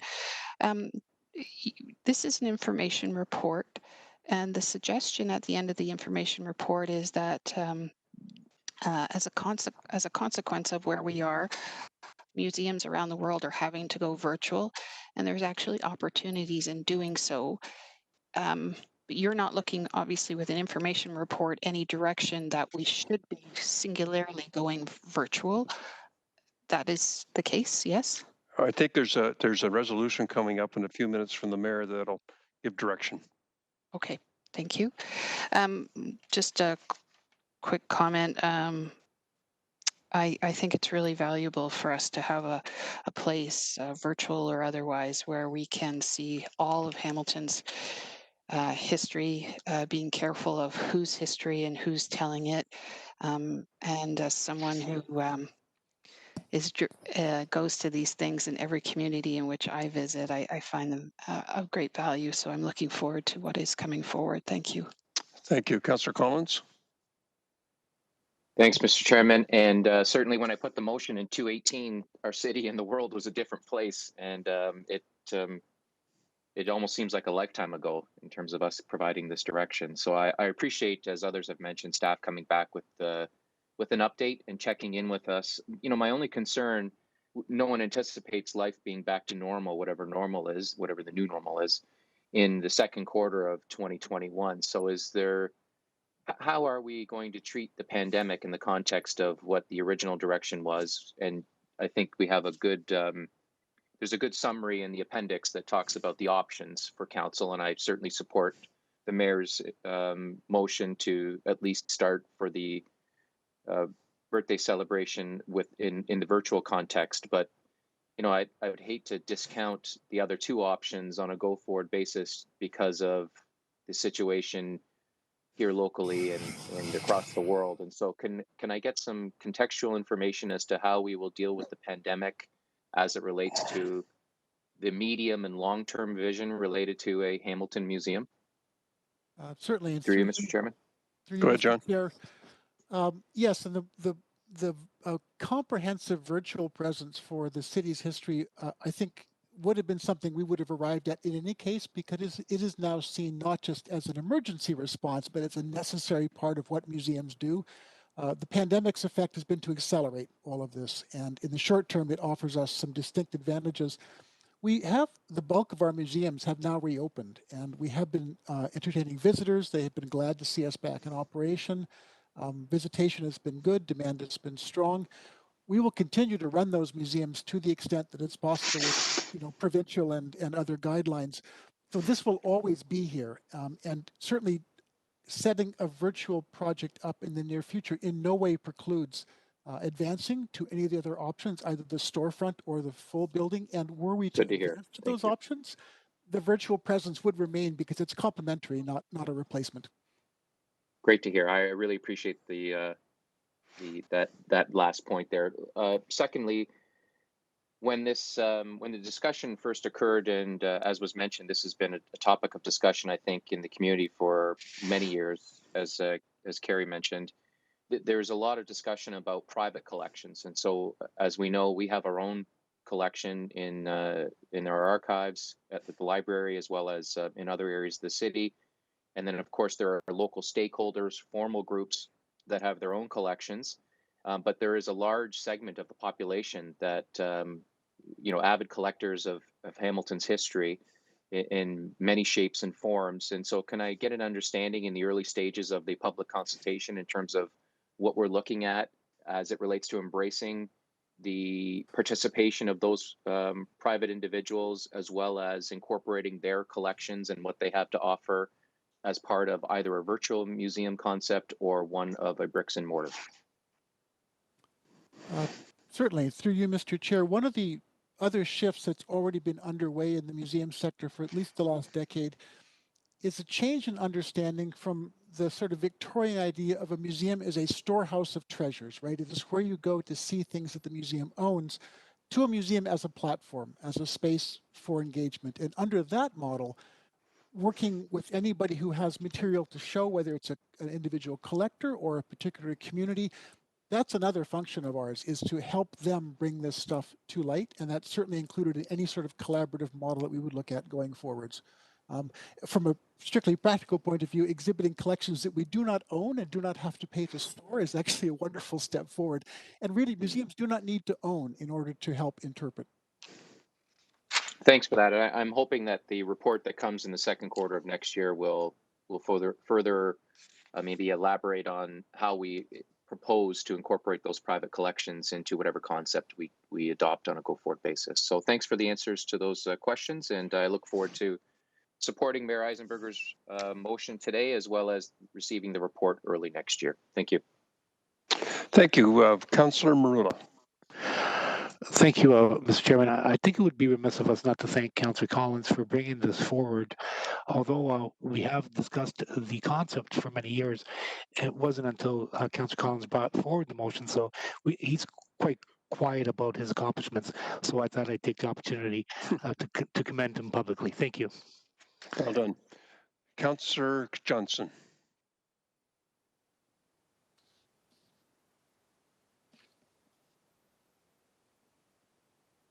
I'll unmute. There you go. I'll unmute me. Thank you very much, and I am fully supportive of this. Just to let, and I believe, and I'm sorry I didn't get, John's first part of his presentation because I could barely hear it.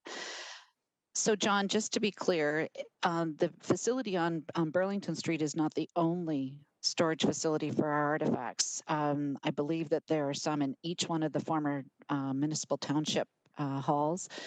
We have storage facilities all over the place. So it would be wonderful if we could get them all collaborated into under one roof. I think cost-wise, it would be a heck of a lot cheaper. And also, if you need any of the, what was that?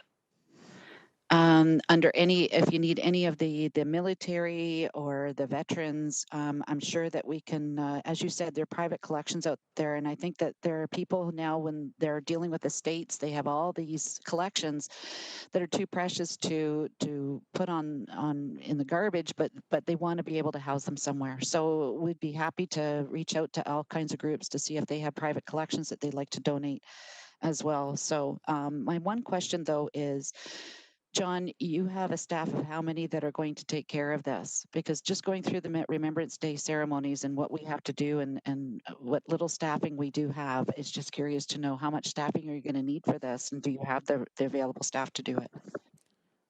John? Thank you, Councillor. Through you, Mr. Chair. The digital initiative, because it involves no physical movement of artifacts, no spaces to clean, secure, maintain, or to show visitors through, is actually lighter on staff in terms of its long-term demands. So I think if a project were to be done that let us move forward with what's essentially a prototype, that we would be able to resource it, and part of what we would bring back to council, if we were asked to do so, would be a plan for how to make this sustainable in the longer term. Thank you, because I would suspect that once hopefully we can go back to having real life buildings to go through, that the hope is to get all that collection under one roof so that it becomes now in its own entity for the city of Hamilton. So thank you for your time, sir. Okay, no more speakers. I need a mover and a seconder to receive the verbal or the presentation in the report. Moved by Councillor Clark, seconded by Councillor Collins. All in favor, electronic vote. And John, just while we're going through the vote, you better get your camera looked at by IT because it's just a big blur. Noted, will do.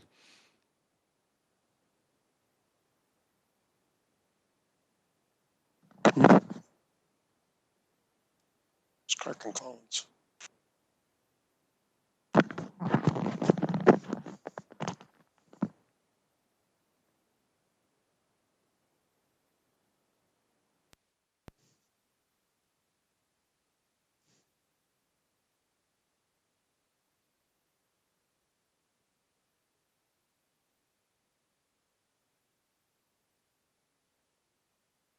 Councillor Whitehead, have you voted? My piece thumbs up.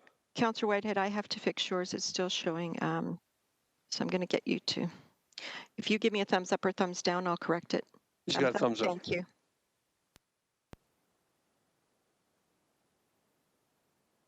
It won't show. I believe that carried. Yeah. Yeah, just so we're going to assume that's carried. So we want to move on to notices of motion, which is, Mr. Mayor, would you like to introduce your notice of motion? We can't hear you, Fred. Do you?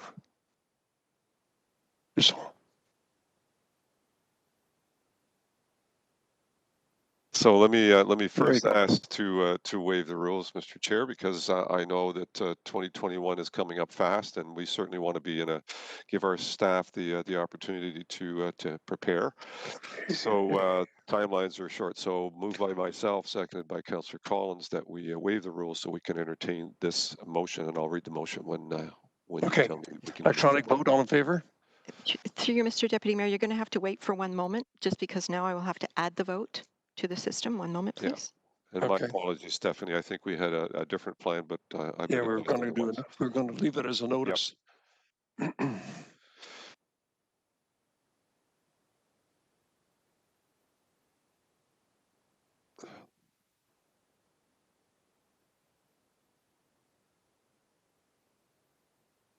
I think, Fred, you said you wanted to be an example of what people should do to not move to waive the rules. I did, but then I came to appreciate the timelines that we're dealing with here. I'm just trying to entertain everybody while we're waiting for the vote. Yeah, exactly. So yes, I discourage waiving the rules randomly for whatever reason because you just want to get it going. But there is a timeline issue here, and I wasn't completely cognizant of that. So I've been awakened. And while you're putting the vote in, I've got my motion up here, so I'm going to give you the thumbs up on my vote because I won't be able to go back to the. Okay, while Stephanie's doing that, in the interest of time, can everybody just give me a thumbs up to waive the rules? Yes, I can. Is the vote open now? There it is. Okay, so let me do the thumbs up because I can't go back to the vote. Okay. Councilor Rula, going to vote? Or thumbs up?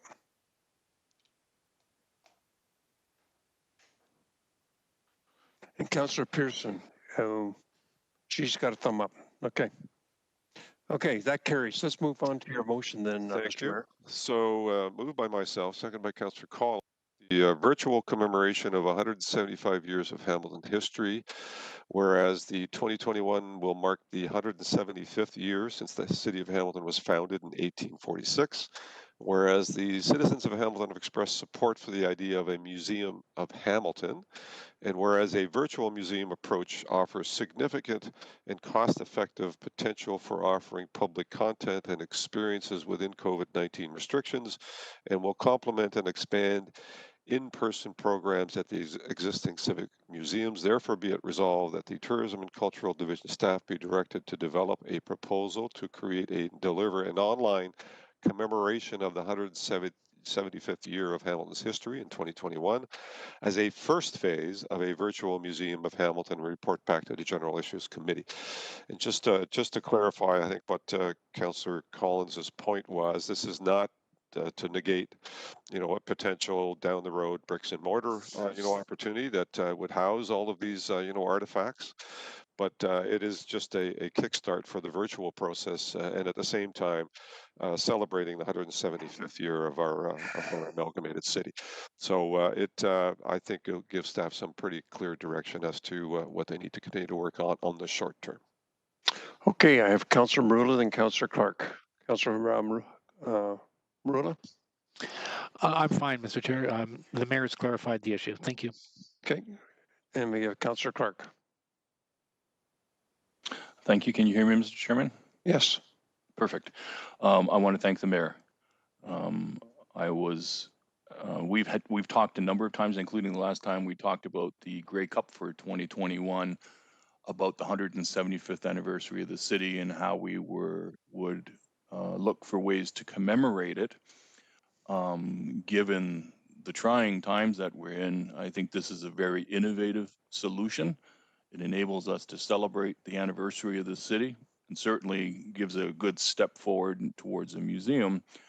But I would hope that many people would want to celebrate our anniversary, and we really don't know what 2021 is going to bring us in terms of COVID-19. So doing this now and making this preparation, regardless of any other celebrations that we may be able to come up with, if everyone is healthy and the pandemic is over. But I want to thank the mayor. This is an excellent motion. I fully support it. Thank you, sir. Thank you. Councillor Whitehead.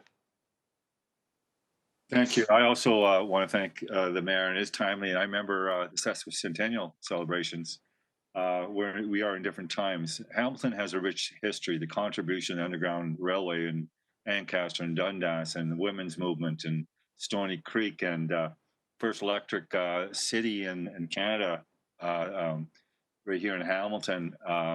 There is so many firsts in Hamilton to be proud of, and I hope that that's all captured. And I think Councillor Wilson identified that we want to ensure that all voices are being heard in the reflection of the history of this community in any celebrations. And I hope that is taken to heart. Thank you. Okay, so I need, we have a mover and a second then. We need electronic vote then. All in favor? Oh, Councillor Wilson, did you wish to speak? Yeah, thank you, sir. Just so I'm clear in terms of the start line, and I think any time in which we can talk about our history is a good time. In fact, I think in so doing, you would. What becomes clear is Hamilton's history is a history of activism and activists who have helped propel the city progressively forward in the directions that it needed to go at that time and continues to go. But my question to the mayor is, just so I'm clear on when it commences, it is at the formal commencement of the city as a legal entity. The reason I'm asking my question again, to go back to my previous narrative, is will it reference perhaps peoples who were here before that time? Thank you. Mr. Mayor? You turn on. Thank you. So the 175th celebration is obviously aligned to Hamilton's anniversary date of the founding of the city. But clearly the virtual museum that we speak of is got to reflect, as Councillor Whitehead spoke of, so many different elements that are the makeup of our community historically to this point in time. So that isn't time limited, but certainly the 175th celebration, not unlike the sesquicentennial, the 150th, was essentially a celebration of our existence for that period of time. So I see them as two different pieces, but the virtual museum obviously has to reflect on the history of the Indigenous community here, the many firsts that happened here, whether it was industry, the Law Society first, all the various aspects of how a community gets developed and how that gets reflected in a virtual museum opportunity is part of our overall makeup of what we are today. And so I would say that's all inclusive. Okay, anything else, Councillor Wilson? No, and just actually there is an additional question. So it would be our professional staff who would be putting together that material, would it be, Mr. Mayor? Yes. Want to check in with Carrie on that, or Fred? Yes. Go ahead. It's our staff are taking the lead on this, so that we're authorizing them to go and do the preparatory work. Carrie Brooks Joyner and their team are going to be looking at what this all means. And Carrie, would you like to address how you're going to approach this going forward? Certainly, through the chair. As the mayor mentioned, it will be staff from Tourism and Culture who will report back to GIC and prepare the proposal for council's consideration. I fully expect that we will engage multiple community partners in the actual planning and delivery of the celebration through 2021.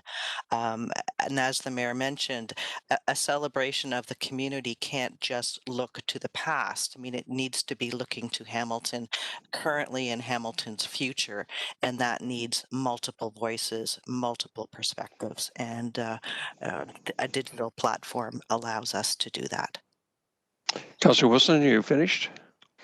Thank you, and I trust, because the professionals are doing this, and that in revealing our history, we reveal all of it, because it's from there we take heed of the lessons, and that we certainly remark on all of those participants. I know a number of years ago there were some community volunteers who led a Jane's Walk on the overview of the role of women.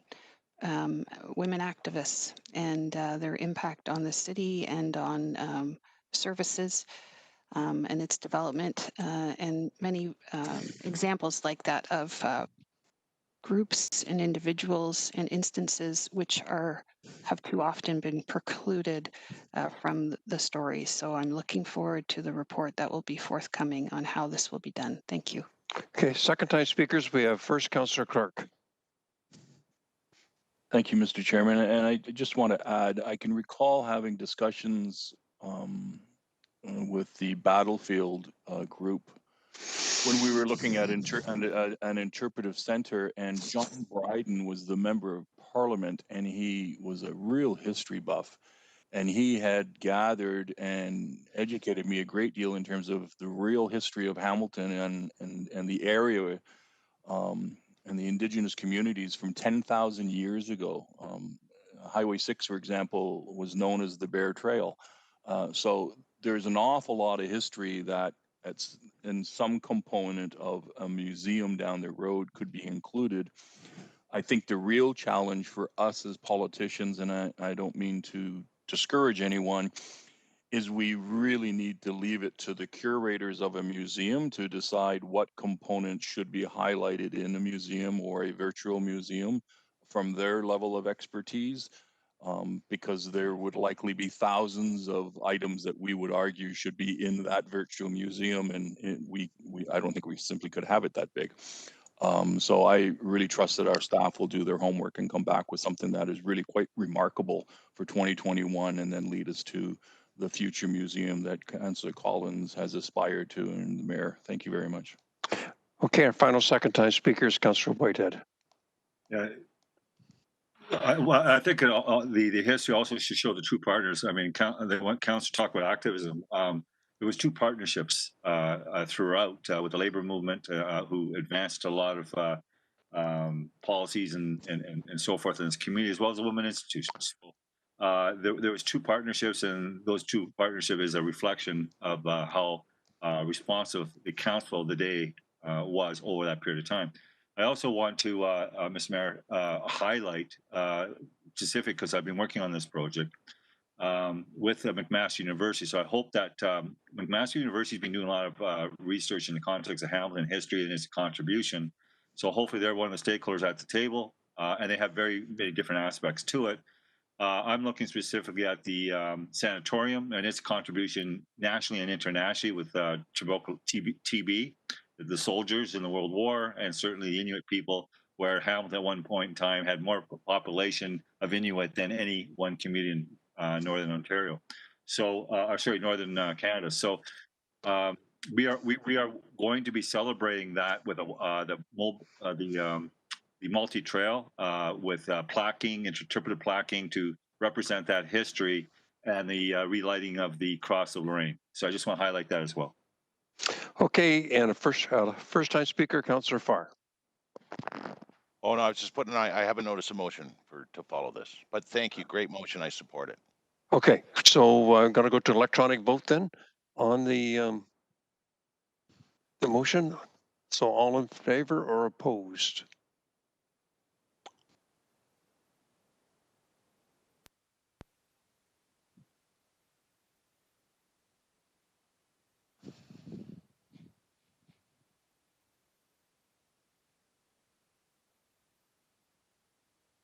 I do.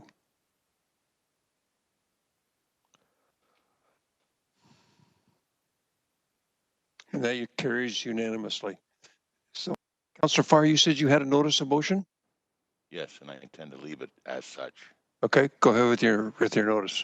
Whereas the public has a desire to better understand the departmental impacts of the encampment issue, therefore be it resolved that if not released prior, all closed session encampment update appendices related to policing, fire, and EMS from the September 16th GIC, might have to amend that, it might have been council, be released publicly.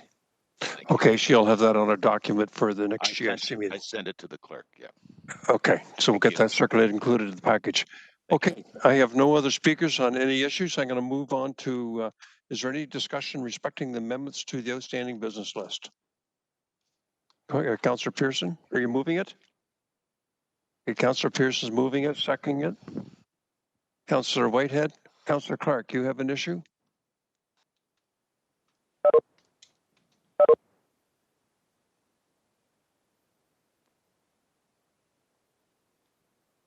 Can't hear you, Councillor Clark.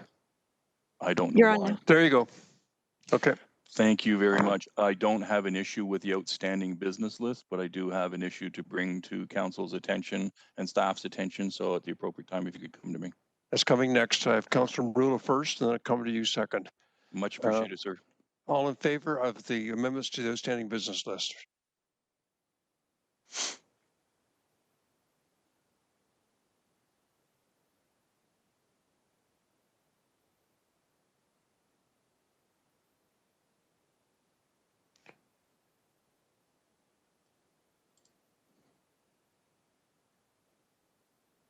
So does Jason want to come up again?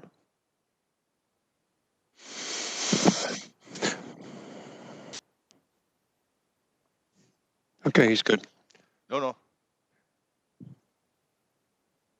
Okay, we're just going to post the vote. Then, Jason, you want to add?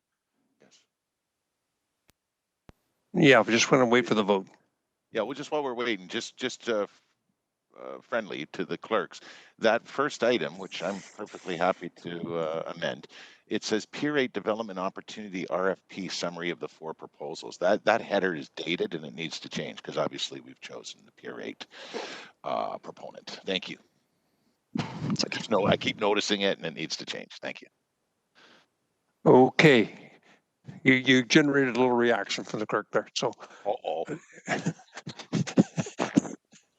You should let her explain why the terminology is the way it is. Do you want to explain it? Certainly. Sorry, Councillor Farr.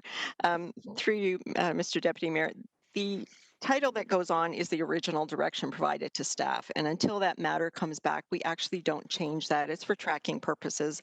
And I know that that matter is going to be addressed on the next agenda as well. So it won't be an issue any further. I'm so sorry. It's okay. It made me laugh. Yeah, never take on clerks because you won't win. Thank you. Especially Pap. Thanks. Okay, any other items? I think Councillor Mrula, you indicated at the start you had some general information you wanted to share with us. Just quickly, Mr. Chairman, now that Mayor Eisenberger is here, I'll go to him or defer to him at the appropriate time. But related to the Commonwealth Games, we did have the presentation and the report withdrawn today.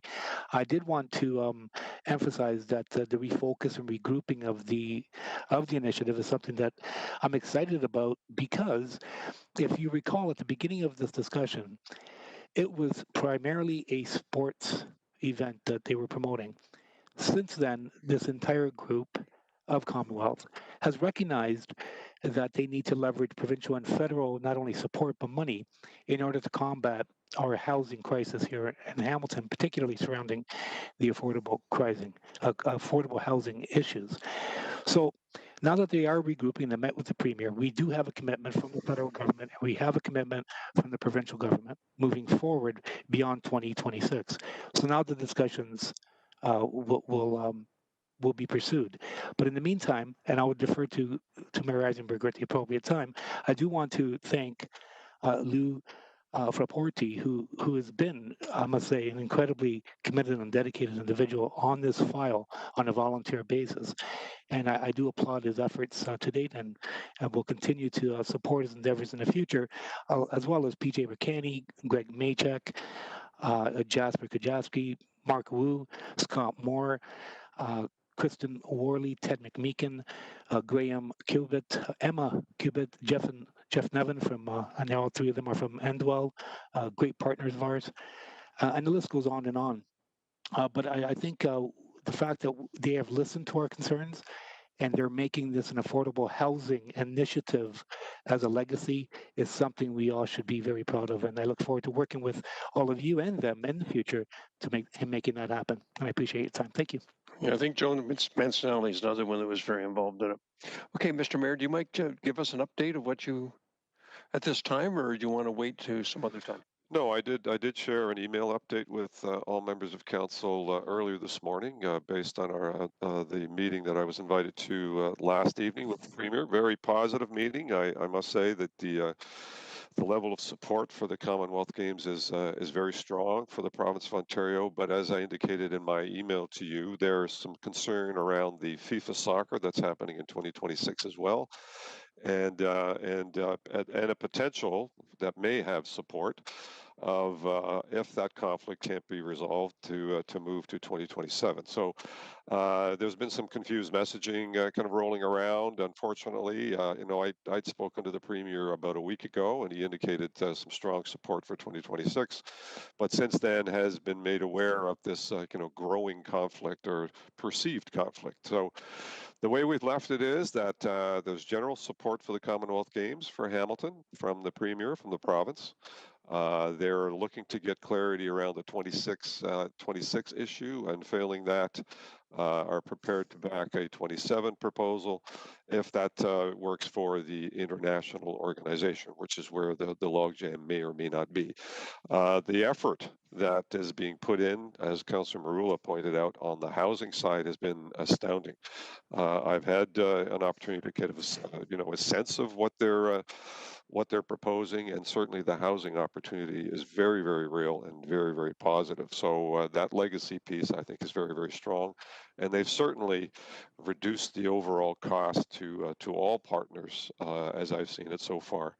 The overall cost between the federal and provincial governments quite significantly. So it remains an opportunity yet to be seen by council in the full scope of this. And they knew and fully understand that a clear signal from the province and the federal government in terms of their commitment is necessary before they actually come before council to make the final overview pitch in terms of moving forward on this. So the amount of work being put into this is quite enormous.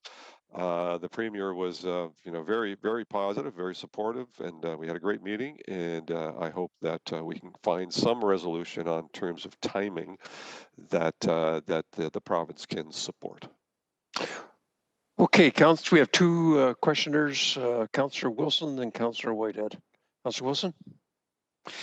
Thank you, Chair. A few questions. Is Mr. Zagaric available? Mike, are you on the line? Or the city manager? Or Jeanette? So my question, Chair Ferguson, was just to see if someone in a senior management position could comment on those senior government programs which have been announced thus far as part of a pandemic recovery or otherwise, and whether they are being tied to other sporting events or municipal specific events, cost sharing. Is this question specific to the Pan Am Games, or Yep. are you off on the It is. pandemic now? Okay. Nope. I don't know who could add. I don't see Jeanette on here. I do see Mike. Yeah. So go ahead, Mike. So through the chair, specific to the funding announcements from the federal provincial governments tied to COVID, I'm not aware of any tie to any sporting events or any eligibility of costs tied to national, international sporting events as it relates to those commitments.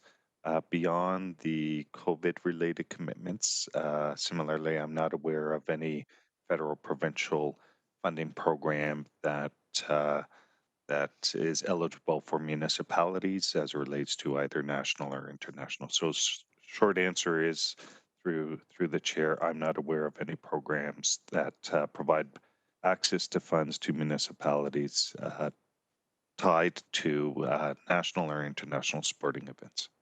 And City Manager, anything else to add? No? Thank you.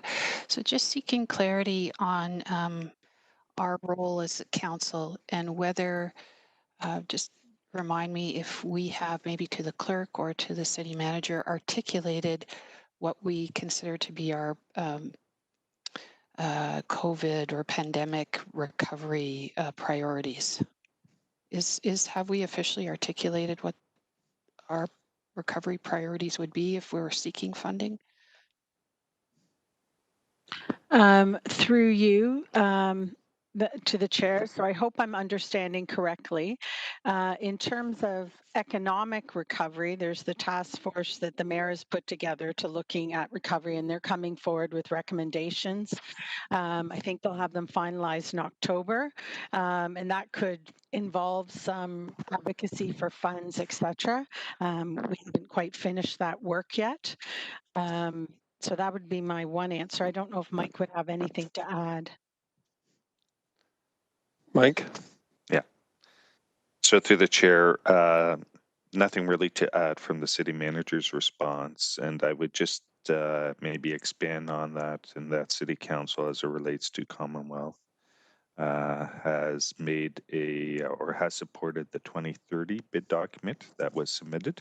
And that was one of the final actions City Council has made with respect to Commonwealth. So again, it was tied to, at that time, the 2030 bid proposal. Well, thank you. That was my next stream of questions. And I'm trying to understand this now new date of which I'm hearing for the first time of 2027.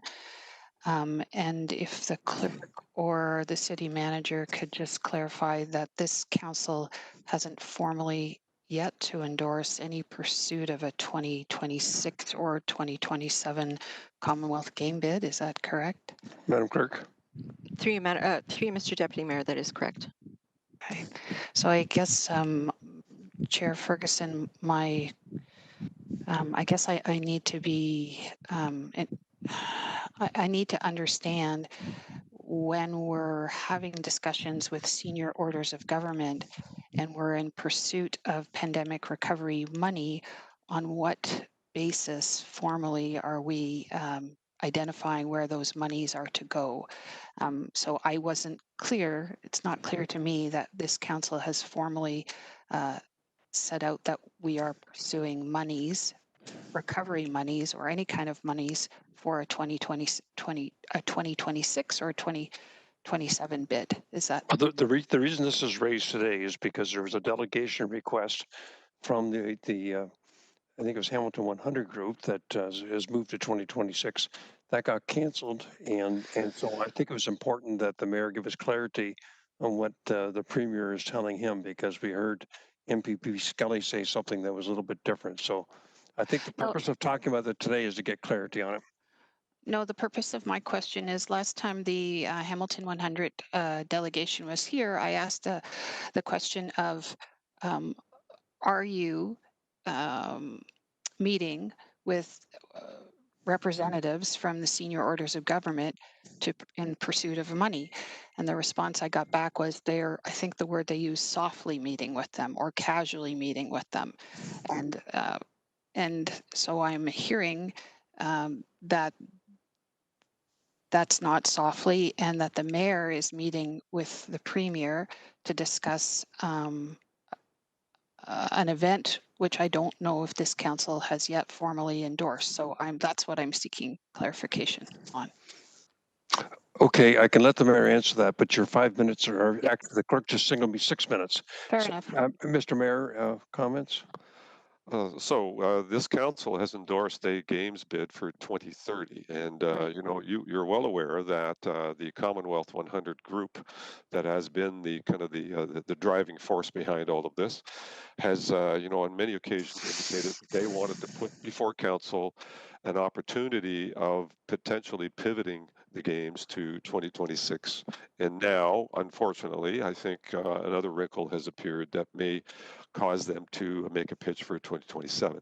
So no formal decisions have been made. I am not negotiating with anyone in terms of dollars and cents. I'm advocating on behalf of the city of Hamilton for the games bid as a whole. 2030 is the official position of the city of Hamilton. That hasn't changed. And until such time as the Commonwealth Group comes to the city of Hamilton to put their proposal forward in terms of a pivot, we'll continue to work on the 2030 Commonwealth Games bid. And my effort with the Premier, as always, is to advocate on behalf of Hamilton. I'll continue to do that, and happy to do so. So, Councillor Wilson, do you wish to go back on the speakers list? No, not at this time. Okay, so we'll move on now, and we have Councillor Whitehead, then Councillor Danko. Yes, Mr. Chair, I recall having a conversation in regards to the encampments, and a lesson was learned by myself, from my colleagues, that sometimes you don't draw a line in the sand, and you need to be able to keep the door open and negotiate. Those same people now are questioning the Commonwealth game process, which is underway, and the conversation is taking place to improve on it. And I guess my point is, allow the conversations to take place, allow the reports to come forward, and hopefully we make an informed decision that puts the taxpayers of this community best foot forward to undermine or in any way that an ongoing conversation and process isn't worthy of anyone. We need to optimize the return to this community, and if it can't be done, we'll vote accordingly. Those are my comments, Mr. Chair. Thank you. Okay, thank you. Councillor Danko. Thank you, Mr. Chairman. So I guess I'm a little bit confused this morning. So initially, this council voted to pursue the 2030 Commonwealth Games, and that was an official bid to be, or a vote to become the Canadian bid city, which was passed by the majority. Then the Commonwealth 100 bid team made a unilateral pivot to 2026. I read about that in the media. There was no report back to council that was changing.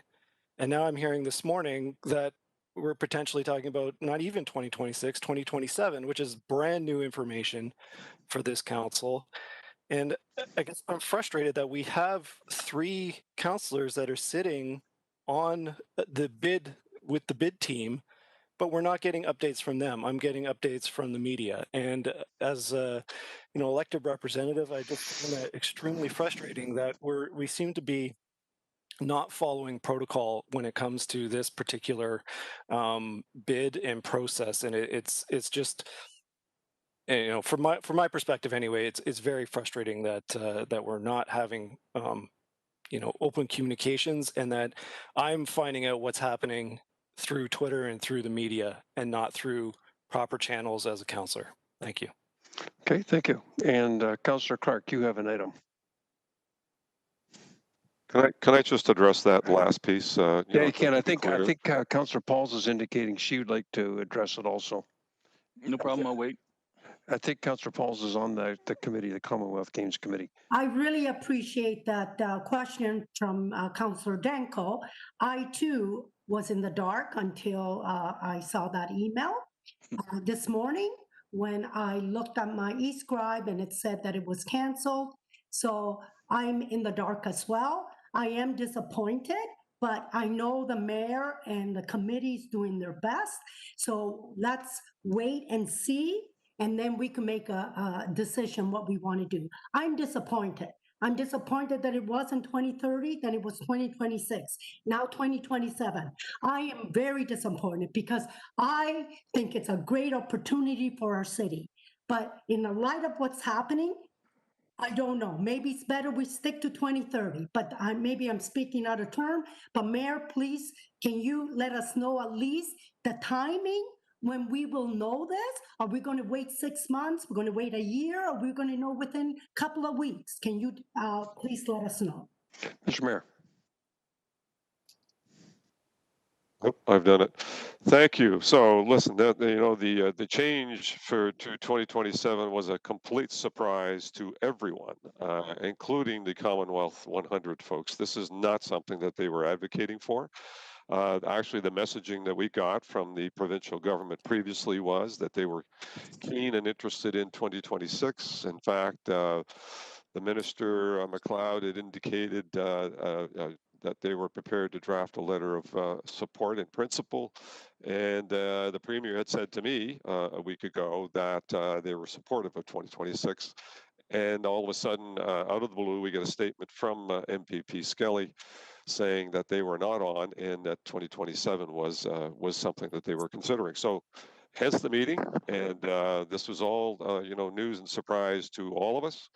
And, we have to deal with, what the current circumstance that is being laid out by the province at the moment. So we're trying to work our way through that, and we'll be reporting to council as best we can.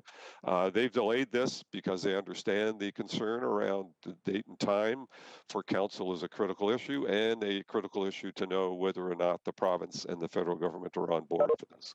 So I hope that at our next GIC or next month's GIC, that all of these issues can be clarified, that we get clarity, that the full proposal of a pivot can be brought to this council for a decision on whether or not we should or we shouldn't, and that is still an open question.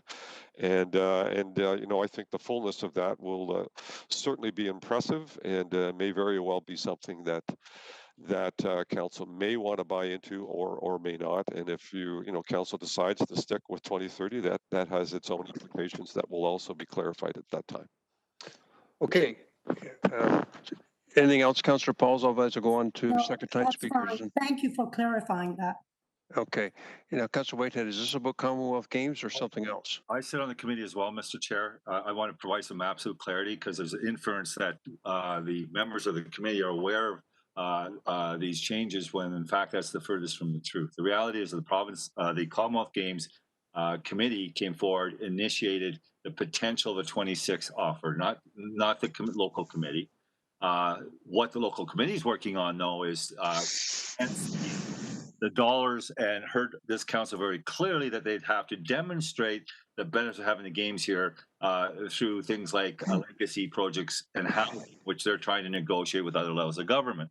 So if other sidebar discussions come from those conversations, they're not coming through the committee. So I want to make it clear that Councillor Partridge, Councillor Esther Pauls, and myself take our position on the Commonwealth Committee seriously, and our role in the context of keeping our colleagues informed is paramount. And to suggest that that has not been the case, or suggest that we know something that you don't, is inaccurate, is unfortunate, and I just want to clear the air. Thank you. Okay, clearly the whole issue is very fluid and changing by the day, but we'll hear more as time goes on. Councillor Clark, I apologize. You've had your hand up for a while to bring up another issue, and the floor is yours. Thank you very much. And just a quick comment on the Commonwealth Games also, for the record. A member of provincial parliament in the government does not speak for the government. A parliamentary secretary or a parliamentary assistant to a minister or a regional minister, they do speak for the government in the local community. And in this case, the PEA, Donna Skelly, was accurate in her statement.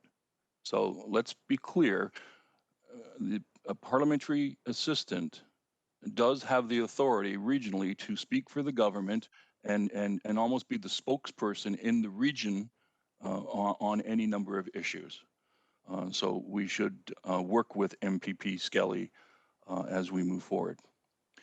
So on a different item, to the mayor, Councillor Jackson and Councillor Collins. Between September 29th and October 9th, the Hamilton Police conducted ERU, which I think is emergency response, but I'm not sure, exercises in the Vinemount Quarry in my ward. They provided no notice to my office or to the local residents. What has been transpiring is lots of gunfire coming from the quarry, resonating out into the broader community very loudly, and no one knew what was going on, to the point that some families were keeping their children in their houses. So can I ask the police service board members to consider asking the police to set a policy whereby the public will be notified within a certain set radial distance, perhaps 250 meters of the quarry, when they do future exercises. This would really help me and help the community and prevent any panic or confusion in the broader community. And so I would leave that with Chair Eisenberger and the members, if they wouldn't mind bringing that up at the Police Service Board. I know council cannot direct them to do anything, but I think this would be a reasonable response to make sure that in the future the ERU exercises can happen, but that the public around that location are notified in advance. And I thank you very much. I think the chair of the police board wants to respond to that. Go ahead, you. Mayor Eisenberger. I appreciate those comments, and that certainly sounds like that's something that we should have been doing. And so, if you, Councillor, wouldn't mind just putting that in email form for me, and I can make sure that I can get that to the chief, and we can deal with that at an upcoming board meeting, because it sounds to me that that is a very, very rational and important step for them to take to ensure that the community's understanding of the activities that they're undertaking. So thank you for that. I appreciate it. If you'd put that in email form to me directly, I'll make sure that it gets onto our agenda. I really appreciate your assistance in this, sir, because it really did rattle a lot of people. Yeah. And so we can resolve it. Thank you very much, sir. I appreciate it. Thank you. Thank you. Is there any other business? Seeing none, I'm going to move on then to the closed session items. And we have item 12.1, 12.2, and 12.3. So I need a motion to approve the closed session minutes of the September 9th, 14th, 23rd, 2020 meetings as presented. Is there a mover for that? Moved by Councillor Whitehead, seconded by Councillor Brenda Johnson. Discussion on them? Seeing none, all in favor, electronic vote.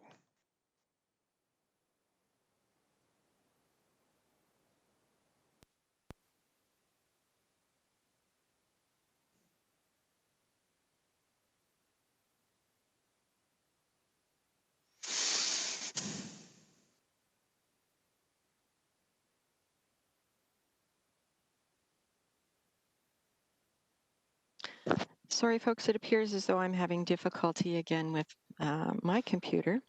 So I guess we're going to have to go thumbs up. Okay, thumbs up to approve the minutes. Anybody opposed, put your thumb.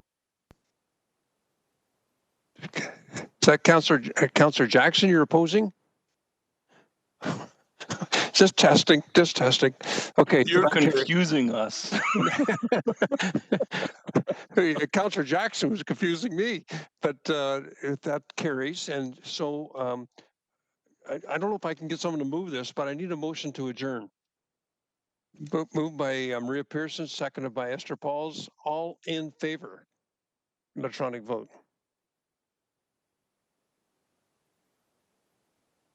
Okay, your computer's still down. Thumbs up. Have a nice day. Carries.